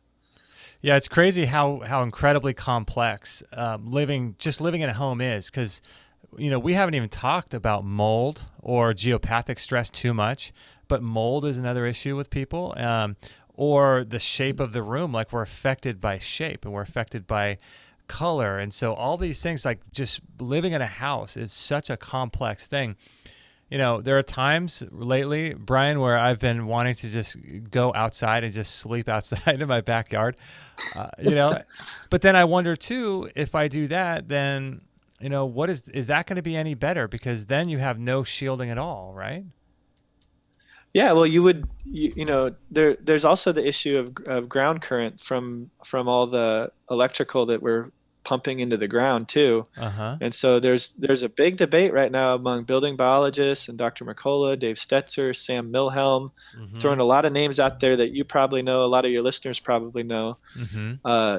That there's a big debate about whether the ground current whether it's safe to ground in America, Mm-hmm. and because of this ground current. And I'm kind of with Dr. Klinghardt on this. I think that there are safe places to ground. I've measured them, Mm-hmm. uh, but it's getting less and less safe the more that we're electrifying everything. It's And funny. if we can, Oh, yeah, go sorry. ahead. No. It's interesting you say that, because I was listening to something Dr. Milhelm was saying, and then Dave Stetzer was saying, and they were saying that at least Dr. Milhelm was saying that he can't find a safe place to test the ground anywhere in America. But then I think to myself, there's no way he's tested every spot in America, because he says even if you go out into the middle of the forest and middle of the desert and test, you're still going to have stray voltage out there on the ground, on the voltage. And he was making a big distinction about voltage and how that affects the body. And he was saying that, like, there's some places in Europe that you can actually ground. But in my thinking, I was just listening to him say that, and it's like, there's no way he's tested every spot in America. It's not physically possible. Yeah, I've I don't know how much he's tested, but I've been all around the country, 40 different states last year, and I've tested these things. Probably not to the extent that he's focusing on the ground current, but I've tested multiple frequencies and different things all around the country, and I've tested some places where you can ground and it's healthy, but it has to be away from things and places where it's more up to date with the electrical codes and everything. Because a lot of the older houses, older neighborhoods have a lot of issues that are added because of the pipes that are in the ground that are energized Mm-hmm. as well. And you should never ground to the third prong, right? Let's just make sure we're clear about that, right? Yeah, that depends too. The third prong can be essentially a good ground because it's just there for emergencies in a lot of instances. Uh-huh. But if the ground is dirty where you're at, or it's connected to the pipe, or you can detect voltage or micro amperage going through your body, then yeah, it's probably not the best to ground. But at the same time, it's that's another thing we should really cover is grounding in a house surrounded by electricity healthy? I don't think it is, unless you remove that electricity. So Uh-huh. that's another debate that's kind of going on, is it better to ground when you're around electricity or not ground when you're around electricity? Right, right. And my feeling is it's better to ground when you're not around electricity at all. Uh-huh. And you can ground a stake in the ground outside, but also kill the voltage that's around you, because if you take it to the next level and you think about the extreme, which we like to do on the Extreme Health Radio That's show, right. That's right. uh, think about a power line. You go up and you grab it while you're grounded. What happens to you? You get You fried, get right? you get Yeah. fried. Yeah, you Yeah. get electrocuted. And so in the bedroom, a lot of people have these grounding sheets and they're surrounding themselves with these electric fields, and then they're grounding their body. So all that electricity is basically attracted to them through their body to the ground. Uh-huh. And it's a continual current flow that's going through your body. So that's not good either. My goal in a bedroom is to kill all the electricity in the walls by grounding it out with the shielding paint so electricity can't get through. And then your body is there's no alternating current voltage, or very minimal amount of alternating current voltage going through your body at all, and you don't have that stimulation anymore. You Mm-hmm. have more natural stimulation, something that's more like our ancestors would have had. Now, playing devil's advocate, there are people that say that the electromagnetic field of the Earth is so powerful that it pushes from the Earth into you, and then it pushes weaker electric fields or weaker frequencies off of you that are trying to come in and trying to use you to ground. Any truth to that, do you think? Well, you can actually measure this because you can measure the DC current going through your body and the AC current, Okay. and they're not really very related to one another. You can have a really high DC current and a very high AC current at the same time, and that's the DC current, I think, is what a lot of people are getting benefits from grounding, because when you're truly grounded, not around electricity, you're getting a really high amount of DC current from the ground, especially if the ground is wet. I have there's a video on my Facebook page where I show when you do wet the ground, a lot of people tell you to do that. There's something to that. When you wet the ground, I show in that video that you actually have more DC voltage coming up to your body, more current going through your body than if you don't wet the ground. And that's the beneficial frequency that you want, is the direct current. That's what all of nature is based on, is direct current. The sun isn't an alternating current sun. It's not flickering. It's not pulsing. It's a direct light, incandescent light that's basically shining on us. And the Earth is the same way. The magnetic field is static. It's going out in a continuous manner, and it's not alternating back and forth like what our magnetic fields do that are man-made. Mm-hmm. Is there an issue with LED lights and flicker rates that I've read about? Is there an issue with that, do you think, on human physiology? Yeah, definitely. They show that it's related to more neurological problems and epilepsy, and a lot. It's another one of those things where, like, with that we talked about earlier with the cancers, it's like, okay, it's not going to. If EMF doesn't give everybody cancer, then why is it a problem? Well, if Right. it doesn't cause an epileptic seizure in everybody, then why is it flickering a problem? I Right. think, a lot of people feel eye strain and they feel, horrible. It's just, again, the goal is to get back to that ancestral habitat. And if the sun never flickers, you're never experiencing any flickering whatsoever from any sources or pulsation, Natural uh, sources. from these natural sources. Yeah, then you want to have something that's not going to flicker. And so LEDs flicker, fluorescent lights flicker. Even some of the incandescents will flicker if they're a lower wattage, like the ones that are legal now. Uh-huh. 60 watts will flicker, but you get up back to 100, 150-watt incandescent bulb, they don't flicker at all. And like this bulb that SaunaSpace uses is 250 watts. It does not flicker at all. I mean, you can see when I press the off button, watch the filament on the inside. It just very slowly turns off. Right. So So if it's 120 times per second turning on and off and on, because this is based on heat, it's not going to be flickering at all. And I can take my flicker meter and measure this. It sounds the exact same as what the sun sounds. It's like a hiss. Mm-hmm. And so it's not flickering at all. So the higher wattage of the incandescent bulb, the better, the less it's going to flicker for sure. Because this ain't going to flicker when you can actually see it cool down and light up like that. Yeah, yeah. Interesting. So, in terms of just like some little things that people might want to know about, I listen to a lot of podcasts. I listen to a lot of radio shows, things like that, and I'm always got some sort of thing like this in my ear, and I'm starting to wonder about the long-term effects of that. I know there's like air tubes, I think, but those I've read a lot of reviews on those, and like people on Amazon are saying that those things break a lot or they don't work correctly. If you're going to listen to something, which a lot of people do these days, outside of really having something that's playing that, that's not in your ears, what are some good choices for people to listen to things without doing, because I feel a tangible difference when I don't have these in. Hmm. Yeah, I mean, I don't know how if it's has anything to do with the feeling of having something over your head or in your ears, if that's even natural. We kind of need you do have some airflow that goes through your head with your ears too, so that could be a variable in there that we're not accounting for. Right. But one of the things I use on any wired device is these little ferrite beads.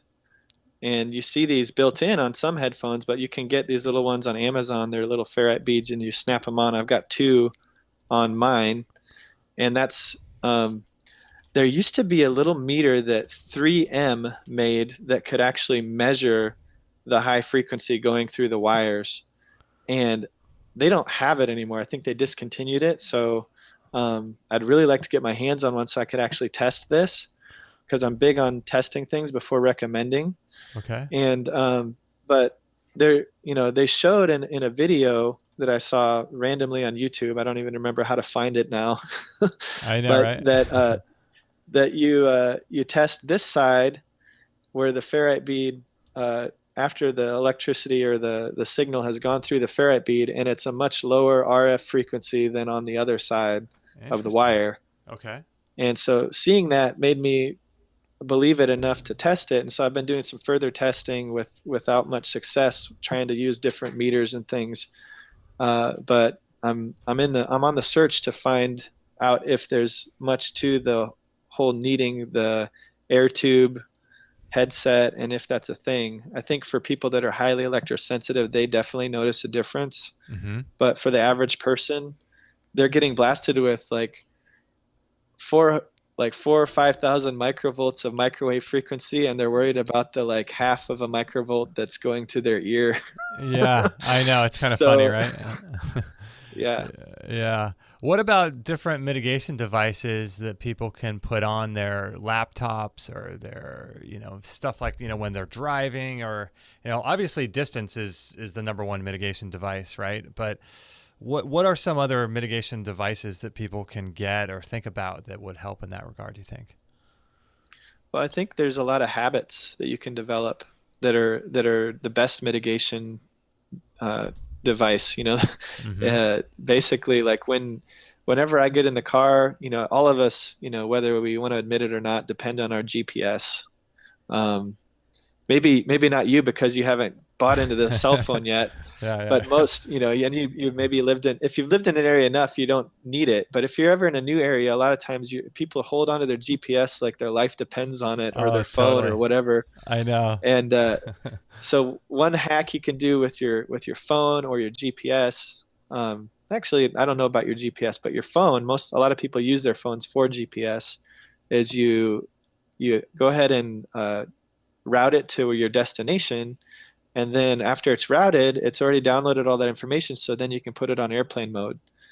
And when you do that, there's no more signal coming out. It's just receiving a triangulation signal from a satellite, which is another frequency that you're constantly exposed to, unless Right. you're going through one of those concrete tunnels, and then it's like GPS signal lost. And Yeah, then yeah. it's actually usually a woman, right? GPS signal lost. Yeah. And then That's funny. then you're not exposed to that GPS signal anymore. But the GPS is a radio frequency signal that's coming down from satellites and different things. So, but at least you can stop your phone from blasting you while you're driving. That's one little hack you can do. So when you're For driving, is that essentially kind of like a mobile Faraday cage? Is that an issue? it can be, yeah. And it's kind of a big issue too because your phone is constantly searching for towers and changing towers if you're going long distances. Right. Um, so if you're on a road trip, you definitely and you're using GPS or your phone, definitely put your phone on airplane mode if you're traveling fast on a highway because you're going to be switching a lot more often and your phone will ramp up to connect to the next tower. And when Right. that ramps up, it's causing you much more exposure than otherwise if you would have it on airplane mode. Obviously, have nothing coming from your phone. Um, I on my phone, I have these little like a Faraday pouch that I use Okay. that actually has some shielding fabric in it.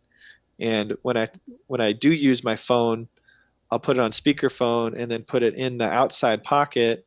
And then half this pocket is, or three-quarters of this pocket shielded, so I can talk on the phone like this.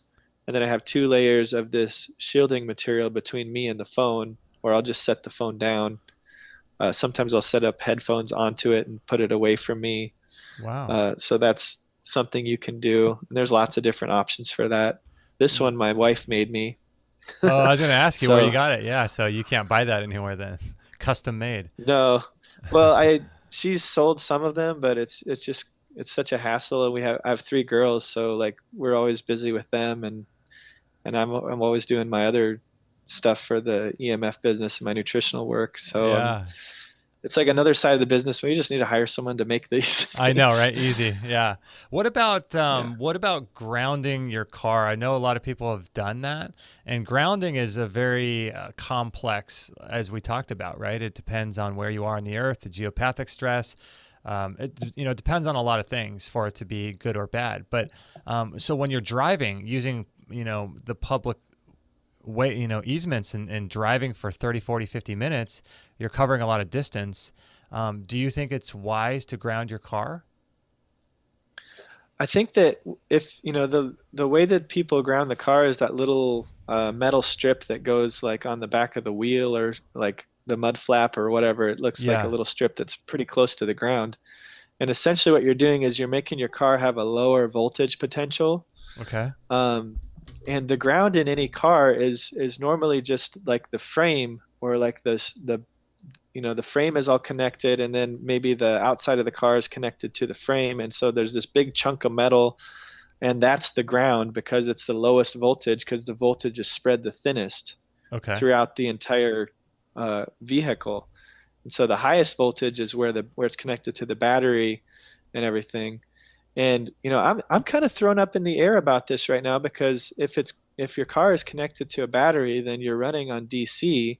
Mm-hmm. There is the alternator that changes some of the electricity into more alternating current.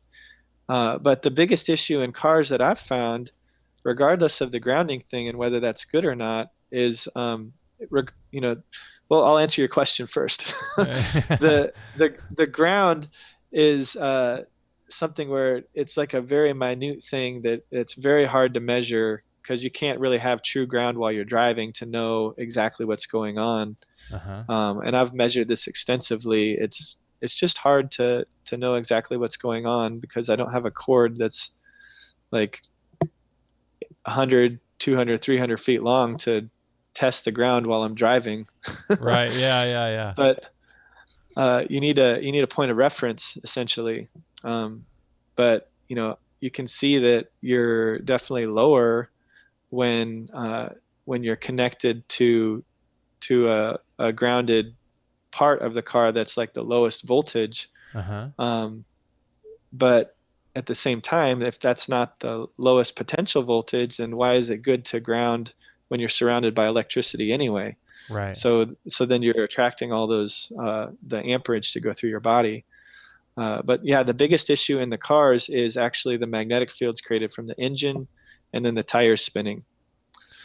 that will create a magnetic field that's like 6 milligauss, and we want it to be 0.3 milligauss in sleeping areas and around zero point 0.5 milligauss in daytime areas for non-stressful exposure to those. Wow. So it's going to create a 6 milligauss magnetic field, the engine running as well as the tires spinning. And so when you're sitting in that all day long, or if you're driving, a lot of people drive for their, Uber drivers or people like that, delivery people or people that are commuting, long in trucks. Like, they got to really figure some things out when it comes to that, don't they? Yeah, you can. I mean, if it's a chronic exposure, that's the thing that has to do mostly with the magnetic fields, is having chronic exposures can be a big deal. Mm-hmm. So um, it's a little difficult to figure out solutions for that, because you essentially have to shield the entire floor, and then over the wheel wells and things um, inside the car, and you have to use a special material called gyron, which is the only type of magnetic shielding out there that can really do this. Wow. It does a good job, and a lot of people put it over their breaker panels if it's in a bedroom to help dampen or mitigate a magnetic field. I've had some installations where there's been big wires from solar panels on people's homes that are coming down, and that's what we had to do in Dr. Lynch's house was use that gyron material to shield, because he had this big magnetic field in his house that was going across right where his office was, where he's going to put a couch. So we had to, take off all the drywall. Actually, I don't remember if the drywall was on or not beforehand, but essentially put 2 layers of this gyron material down there to get the magnetic field to a decent level so that people could sit on that couch without having that kind of exposure. Man. But you need the same thing with in a car, and I'm in the process of ordering some of that material and putting it in one of my vehicles. That's crazy. What about like someone in the chat room wants to know about his name is, I love this, Bob Dylan. Bob Dylan wants to know Bob Dylan wants to know about hybrid and electric cars. Is there a difference, do you think, in terms of all this? I've tested a Tesla, and there's really no difference as far as the magnetic fields in an electric car than a normal car, just because the engine and the tires produce that magnetic field too. Wow. And there's really the only difference would be that there's if the batteries are underneath the seats, then that's an issue, because normally in the back seat of cars where the kids are, typically there's not as nearly as much of a magnetic field unless they're right by a wheel. Oh. But in a lot of the electric cars, there's batteries under the seat. That would be an issue for sure. Mm-hmm. And then I actually have a Toyota Highlander hybrid. Mm-hmm. It's an older version, but they last forever. This is like a 2006. So I hear, it's got like 100,000 miles on it. They're supposed to go 500,000 miles. So that's the car that I'm planning on actually shielding with the gyron material. And when I was buying that car, I was testing that alongside Jeeps and other similar engines, and it was the same as far as the magnetic fields go. Huh. So, the other issue is the Bluetooth, disabling the Bluetooth. Make sure you can do that in your vehicle. But yeah, most cars are essentially the same. People who say they aren't, aside from the battery issue, they probably haven't tested the cars, and they're just saying that to scare people. My goodness. That's crazy, man. I have so many more questions. I think we might have to, if you come out to LA, I think you mentioned that you might one day. If you do, we can do something in studio in person, because I've got so many more questions. We've already been going for almost 2 hours. So, Brian, dude, thanks for your time today, man. I really appreciate it. And we, like I said, we barely scratched the surface. And tell people a little bit about what you do. And when you come and visit someone and do an assessment of their house, are they paying for you and then they pay for the materials, or is it all wrapped together, or how does that whole process work if someone wants to hire you to come out and see them? Yeah, so basically I charge for my time, and it usually takes about 3 to 4 hours to do a typical assessment of a two-bedroom home up to 2,500 square feet.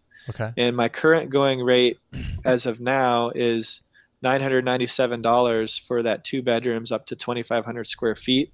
Okay. And then it's $100 per bedroom after that if you want me to do more bedrooms, because it takes a lot of time to do the bedrooms and get all the specific recommendations in there Hmm. and everything. So I travel all around the country. I can't just go like to one random place for one person. Yeah. I need to have at least five different people lined up in that area, and I usually make it like a week or 2 week long trip, Okay. and then we try to uh, cram everything into that time period. Sometimes I'll do a workshop, and that can be helpful for people if you have skeptics in the house or whatever, which a lot of people do. But one thing I'm proud of is that after an assessment, I've never had left a skeptic behind. Just because Ah. you you get them involved, and then they become part of the team of investigating these things with you. And it's so real when you have the meters and you can see the numbers. You know that there's something going on, and there's the science to back it up now with all the studies and different things. Hmm. And hopefully, by doing this lots, like many times with lots of different types of people, um, I've had a better success rate at having put in solutions than a lot of other people that are in the same field as me. And I don't say that to brag. I'm just saying that, that is the ultimate goal for people, is like you could have like the best assessment, all the numbers perfectly right. But if you're not able to convince somebody to take action and do this, then what's it for? You just Right. spent $1,000 for what? Just so you know how bad it is and you can't do anything about it. Right. Right. Uh, Right. so yeah, the materials are extra beyond the accounts with a lot of with what I consider to be the best company there as far as dirty electricity filtering and shielding materials, and some other things that I try to promote, like the product that I consulted on with Sauna Space. It's we want to have to continue to improve the terrain of health products out there, and so consulting with these companies to create healthier products that don't have the EMF stress is something that's Hmm. a huge passion of mine. I'm very excited about working with different companies to do that. Hmm. Yeah, yeah, no, it's really cool. And so you're going to be offering some products on your site as well, right? That people can use, because I think one of the main issues, or gosh, I mean, there's a lot of issues, but one of the things people might be thinking about, I know for us too, is that we don't feel like where we're living now is sort of our, forever home or whatever. So we want to move eventually in about a year or two at the most. And so when people are sort of in limbo, they're in this sort of flux state. There's a lot of people living like that in apartments, and they just need some sort of solution for a year or two, and then they want to move into a more permanent solution home. So that's an issue for people as well too. So how do people typically deal with that, do you think? Yeah, everyone's different. And some people, when they build a new home, they're like, I want to do everything perfectly, shield the whole entire home, and that's great. But like probably 60 to 70% of the people that I do assessments for are in that situation. Wow. And so I will make recommendations based on that and work with the person to be like, okay, here's all the low-hanging fruit things you can do right now in your home. And we track down all the different Wi-Fi sources in the house and everything. But Uh-huh. the new canopy that we're developing is going to be the ticket for those kind of people, because Oh. it's portable. You can take it with you. You don't have to leave your paint behind on the walls. And then also there's a solution like the EMF kill switch Uh-huh. that's on my website, and that's a remote switch where you can turn off breakers with the push of a button. That'll like half or 75% reduce your exposure, sometimes more if you're lucky. And then the also the Power Perfect box that's on my website that you can install at the breaker panel. You can always have that uninstalled when you leave, and that's something that that's very, very effective at reducing the detrimental effects from dirty electricity that's constantly stressing you during the day when you have to be around the electronics. So it's cleaning up the electricity going through your lamps, your computer, just through all the wiring in your walls and everywhere. So those are some things that you can install and have uninstalled later by an electrician and take it with you to your new forever home if you want to. Nice, And nice. Yeah, I'm yeah, looking and at then the this. canopy, obviously. Yeah, I'm looking at this EMF kill switch. What was the other one that you were talking about? I pulled it up on the website right now, on your Yes, the website. Power Perfect box right there. Oh, right there. Okay, so there's looks like there's two of them. One's solar and one's not. Okay. Yeah. Wow, this is so cool, man. Yeah, because a lot of people are in that limbo zone and just need solutions for where they are now, and then they want to move somewhere good or better. This EMF kill switch. So this is really cool. So you can have your electrician. The problem with the electricians, though, is that they don't know any of this stuff. I guess you just sort of have to explain it to them, and they look at you crazy, but you just have them do it, right? It's like, Yeah, well, they'll understand the Power Perfect box pretty well because it's cleaning up power, lowering, regulating voltage, lowering amperage and consumption in your home. The EMF kill switch, you do have to have an idea of which breakers you want to turn off for your electrician. So that's where it's good to have an assessment because if you want to install that as a temporary solution without painting or doing the canopy, it does help take care of your electric field issues. And so you have to mark the certain breakers that you would need to have turned off. And often you can, you know, if you just turn off the breaker to the outlets in the room, that'll be a significant portion of the stress that's on your body from the electricity mm-hmm. and the dirty electricity. But it's likely not going to be all the switches that you need. Sometimes there's as many as 14 or 15 breakers that you might need for one room to really get it down to a healing level. And that's where I like to use the combination between the shielding paint. And normally with the shielding paint, we suggest 2 layers of paint to block the wireless frequencies more efficiently. Okay. If you're just shielding the electric fields, that's another thing I'll do for people in a temporary situation. If you do 1 layer of the paint, you get full electric field shielding on all the walls and the ceiling, and then you get partial shielding from the microwave radio frequency wireless that's coming in. Okay. Just not as good as if you had 2 layers, which is what we recommend for 5G. Right. Fascinating. Golly, there's so many things you have to do just to be healthy. I mean, it's crazy, but it makes sense. But man, it just kind of makes you a little frustrated sometimes thinking about all these, mitigation strategies. But I guess that's part of the world that we live in, right? 2018. That's just if we want to have access to cell phones and technology and the ability to do all these things, then it's like that default state that's being pushed on us. It's not something we're asking for. It's something that we're saying yes to by enjoying using technology, really. Yeah, definitely. And there's so much you can do, and if you're listening to this or watching this and you feel really overwhelmed right now, that's something I definitely can understand. But Yeah.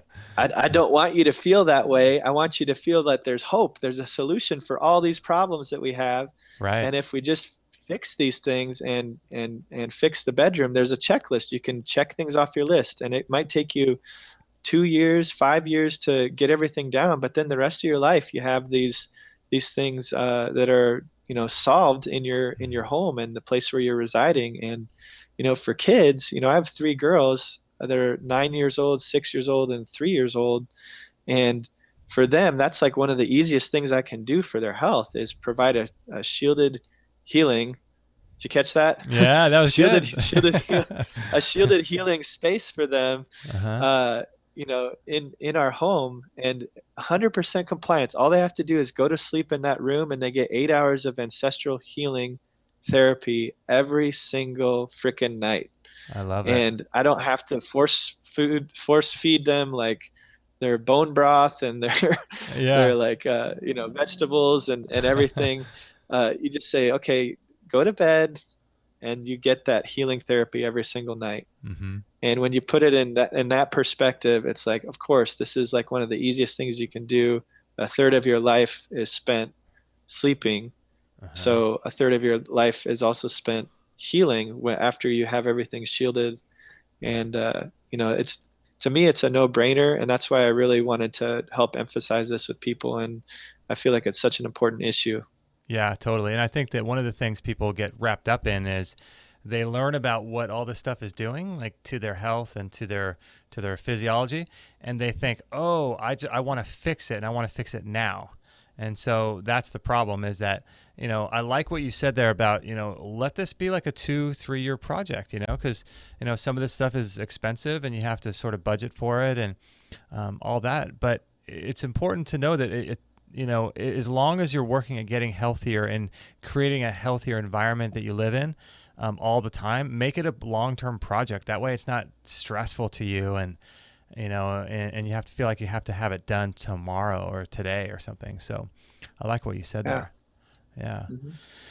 All right, Brian, I'm going to let you go, my friend. I appreciate it so much. Let's do something. If you come to LA, let me know, and maybe we can do something together, and we can have you on the show in person, and we can explore your work a little bit more. I think that would be awesome.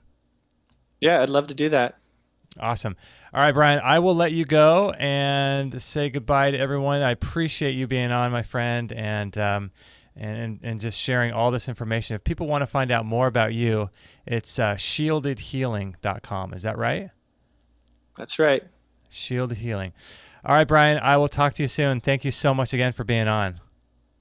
Yeah, you're welcome. Okay, it take was care. Fun. Awesome. Yep, you too. Bye-bye. Bye-bye.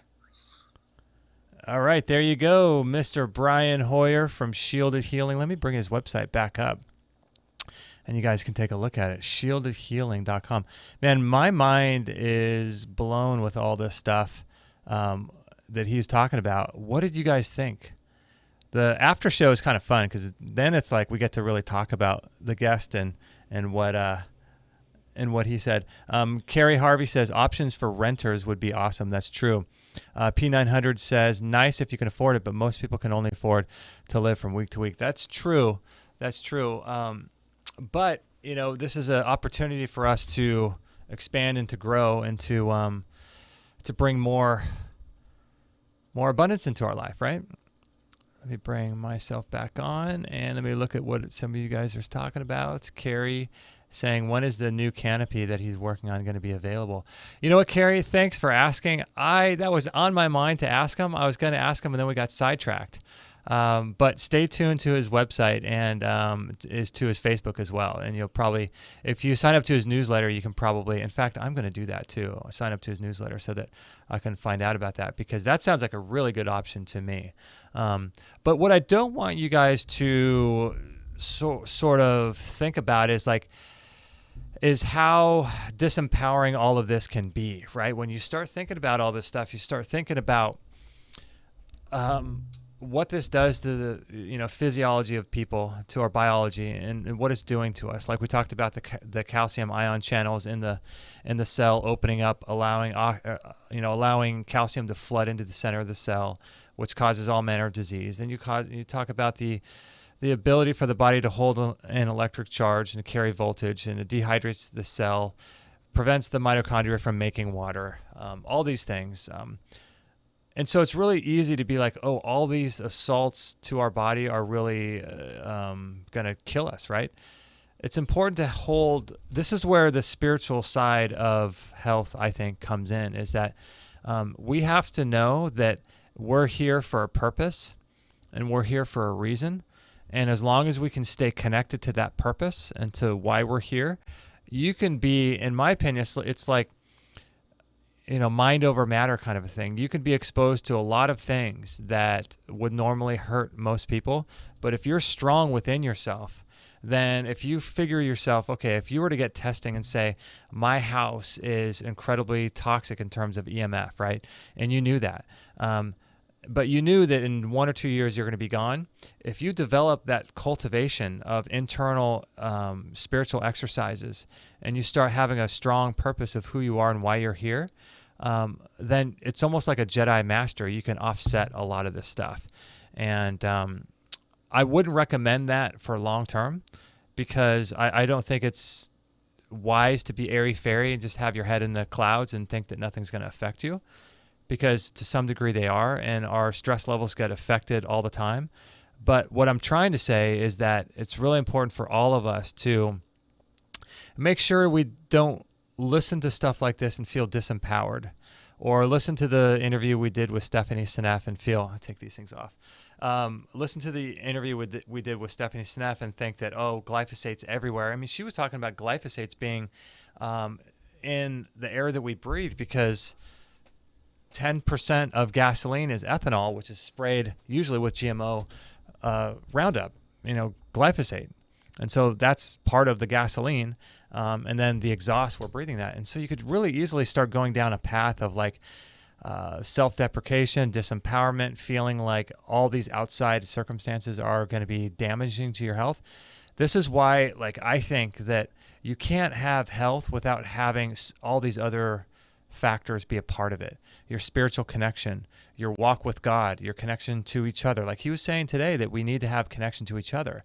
So could you go out and live in a fully mitigated EMF shielded environment by putting a tent in the middle of the desert?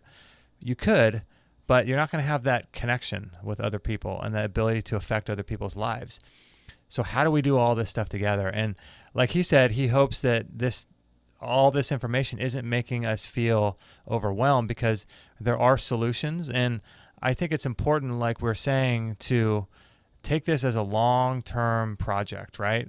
Like I kind of do that at the beginning of the year with different things with regards to my health. Like I'll say, last year, I really stepped up the light piece of my health, and so I started getting different software, different glasses like these. These glasses block blue light, non-native EMF. And if you understand what blue light does to the human body, you quickly realize that, we cannot be exposing our eyes to blue light the way that we're doing.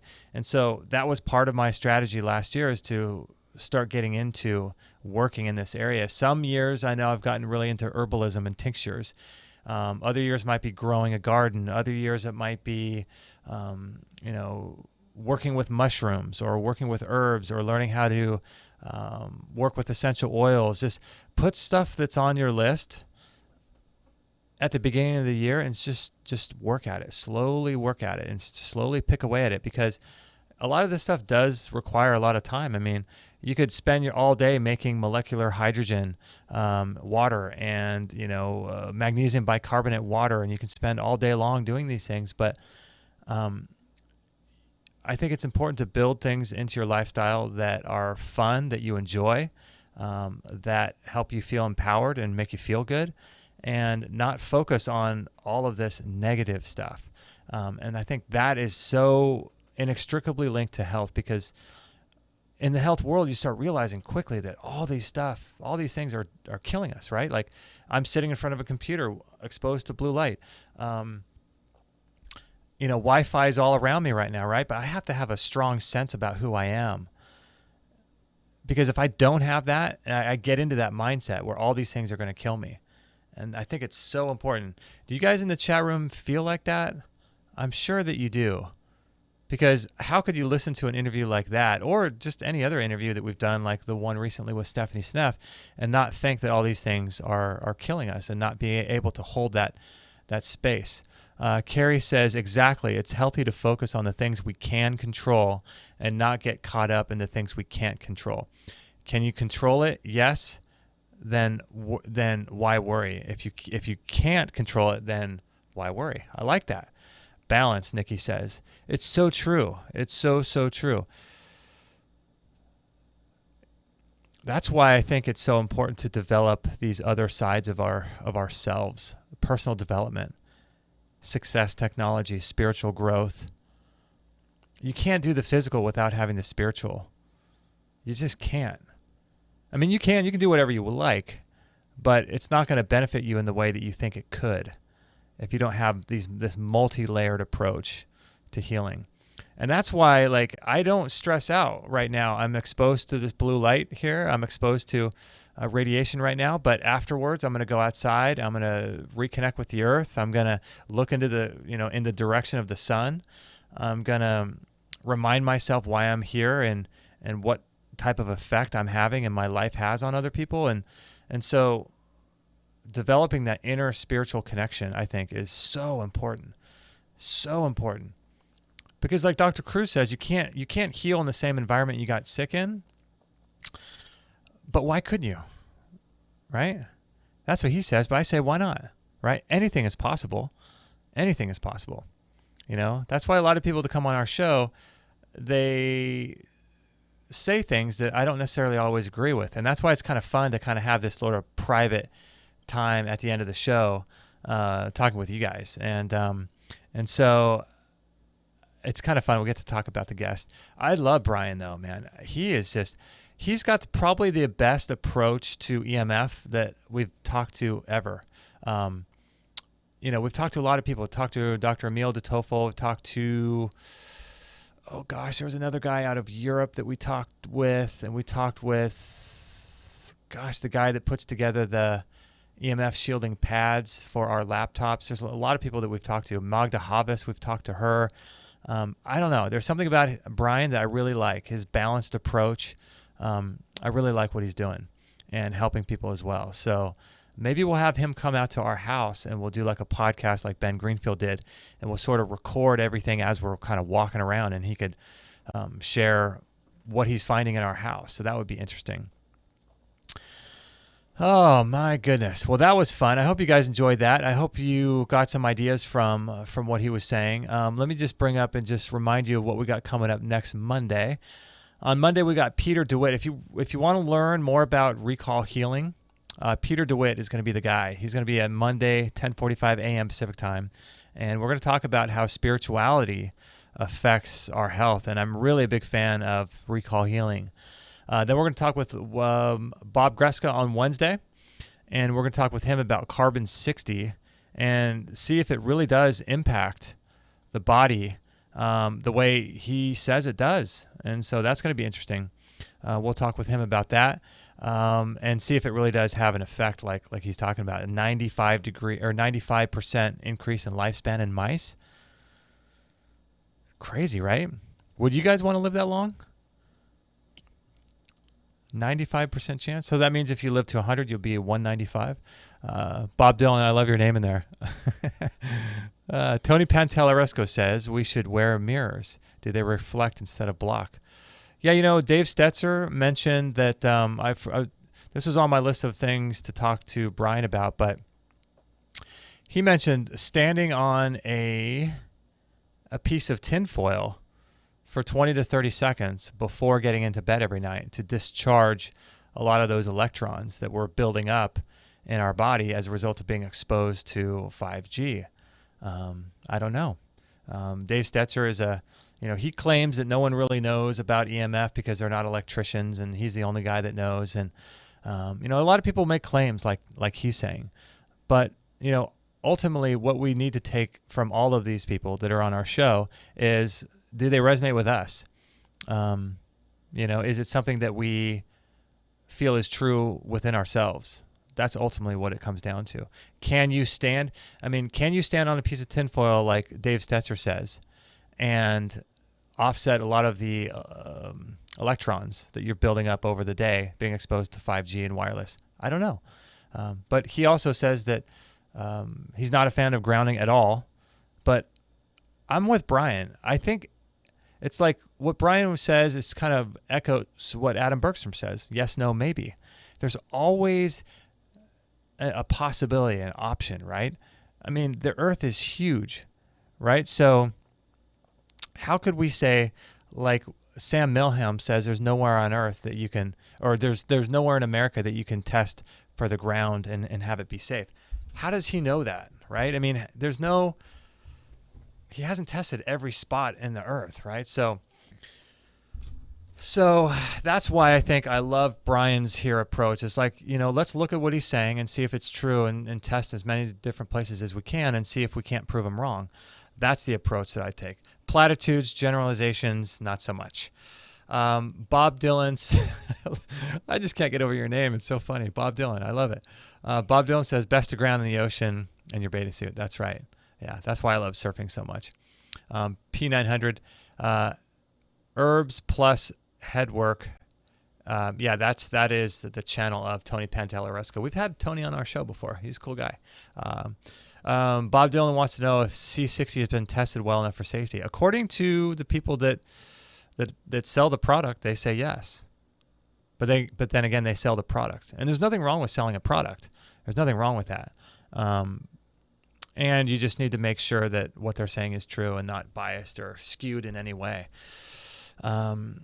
Yeah, so I've been taking the C60 for a couple weeks now, giving it to our dogs, myself. I notice a little bit of a difference in the morning. I take it in the morning on an empty stomach. If you follow our Instagram, you've probably seen me take it or a picture of it. Did a little detox this morning before the show. So I'm doing my intermittent fasting right now. So did a little bit of that. Did a little bit of the DNA detox, the mitochondrial support from the drops from the Jing Slingers who've been on our show. They've got a cool little mitochondrial detox that I did. It's a zeolite-based liquid that I did with that, along with the Buckyball C60. And then I did some of Sarah Banta's Scalar Silver, which is interesting. You know, the other day, last couple of days, I've been feeling like a little bit of a throat soreness coming on. And Kate and I have both been sort of talking about it, thinking, man, are we getting sick? Are we getting the flu or a cold or something? And then I've been thinking about, I can't really afford to get sick because I've got shows to do and I got information I need to get out and, empowering information to help people, right? So I've been taking Sarah Banta's. It's in our store if you guys want to check it out. It's Sarah Banta's. It's called Accelerated Silver, I think, or she calls it Scalar Silver. It's apparently infused with scalar technology, which is the same technology that we have in our Rest Shield that's in our store. You guys can check that out. But it's silver infused with a scalar technology, allegedly. And so I gargled with that 2 nights in a row, and the sore throat just completely went away after a night of sleep. So I don't know, something to that stuff, I think. How much charge could the ocean hold of electricity man-made? Gosh, that's a good question. It's interesting because you think about the amount of lightning strikes that hit the earth every single day, right? It's like thousands and thousands of times per day that the earth is struck with lightning. So you got to think that's affecting the water too, the charge in the water. Carrie says, I think you have to tune in to how you feel in certain places. I think that's true too, Carrie. I really do.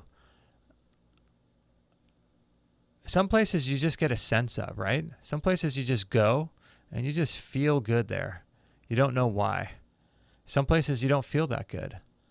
And ultimately what it comes down to all this stuff is our health is our ability to feel good, to have good feelings inside our bodies. Because when we feel good, electrons spin more, or they spin faster. Our electrical charge increases. The ability for our body to talk to itself increases because it's holding that electrical charge, that voltage in our body.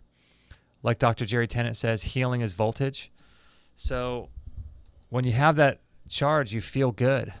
Increase endorphins, increase dopamine levels. That's one of the things I like about our rebounder is that when I go outside and I get full spectrum sun and I'm on the rebounder, it's just, you smile and you just have this overwhelming sense of appreciation. Your dopamine levels rise, your endorphins go up. You just feel good when you're on the rebounder. There's something about that. All right, guys. Well, I think I'm going to head out here.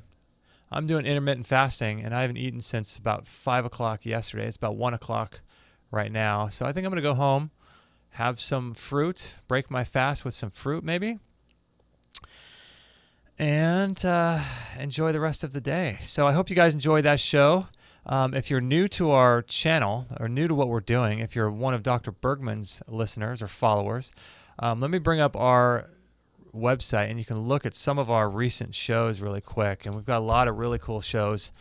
Actually, I already have it up here.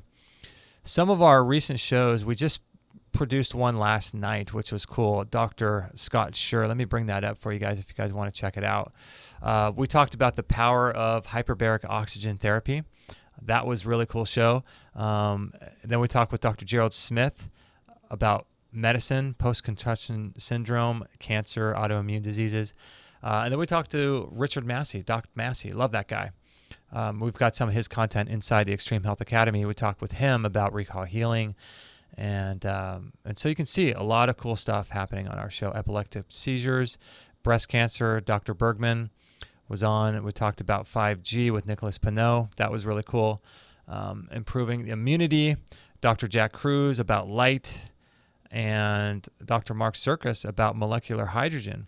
If you guys want to check out, we have a really great molecular hydrogen in our store if you guys want to look more into that. Because that's one of the things you can take internally to buffer 5G. So, hopefully you guys enjoyed that show. Thanks for supporting us in our store. For all of you patrons that support us, we appreciate that. And subscribing to our YouTube channel, sharing our YouTube shows, subscribing to us on Facebook and all that good stuff. We really appreciate that so much. I think that's about it. Make sure to join us next Monday. We're going to talk about recall healing, and we love you guys very, very much, and we'll see you guys on the next episode. No material on this blog is intended to suggest that you should not seek professional medical care. Always work with qualified medical professionals, even if you educate yourself in the field of live food, nutrition, and alternative medicine. I'm not a doctor, nor am I offering readers medical advice of any kind. None of the information offered here should be interpreted as a diagnosis of any disease, nor an attempt to treat or prevent any disease or condition. While information in this blog is discussed in the context of numerous conditions, it can be dangerous to take action based on any information in this blog or to start any health program without first consulting a health professional. The content found here is for informational purposes only and is in no way intended as medical advice, as a substitute for medical counseling, or as a treatment/cure for any disease or health condition, and nor should it be continued as such. Always work with a qualified healthcare professional before making any changes to your diet, prescription drug use, lifestyle, or exercise activities. This information is provided as is, and the reader/viewer assumes all risks from the use, non-use, or misuse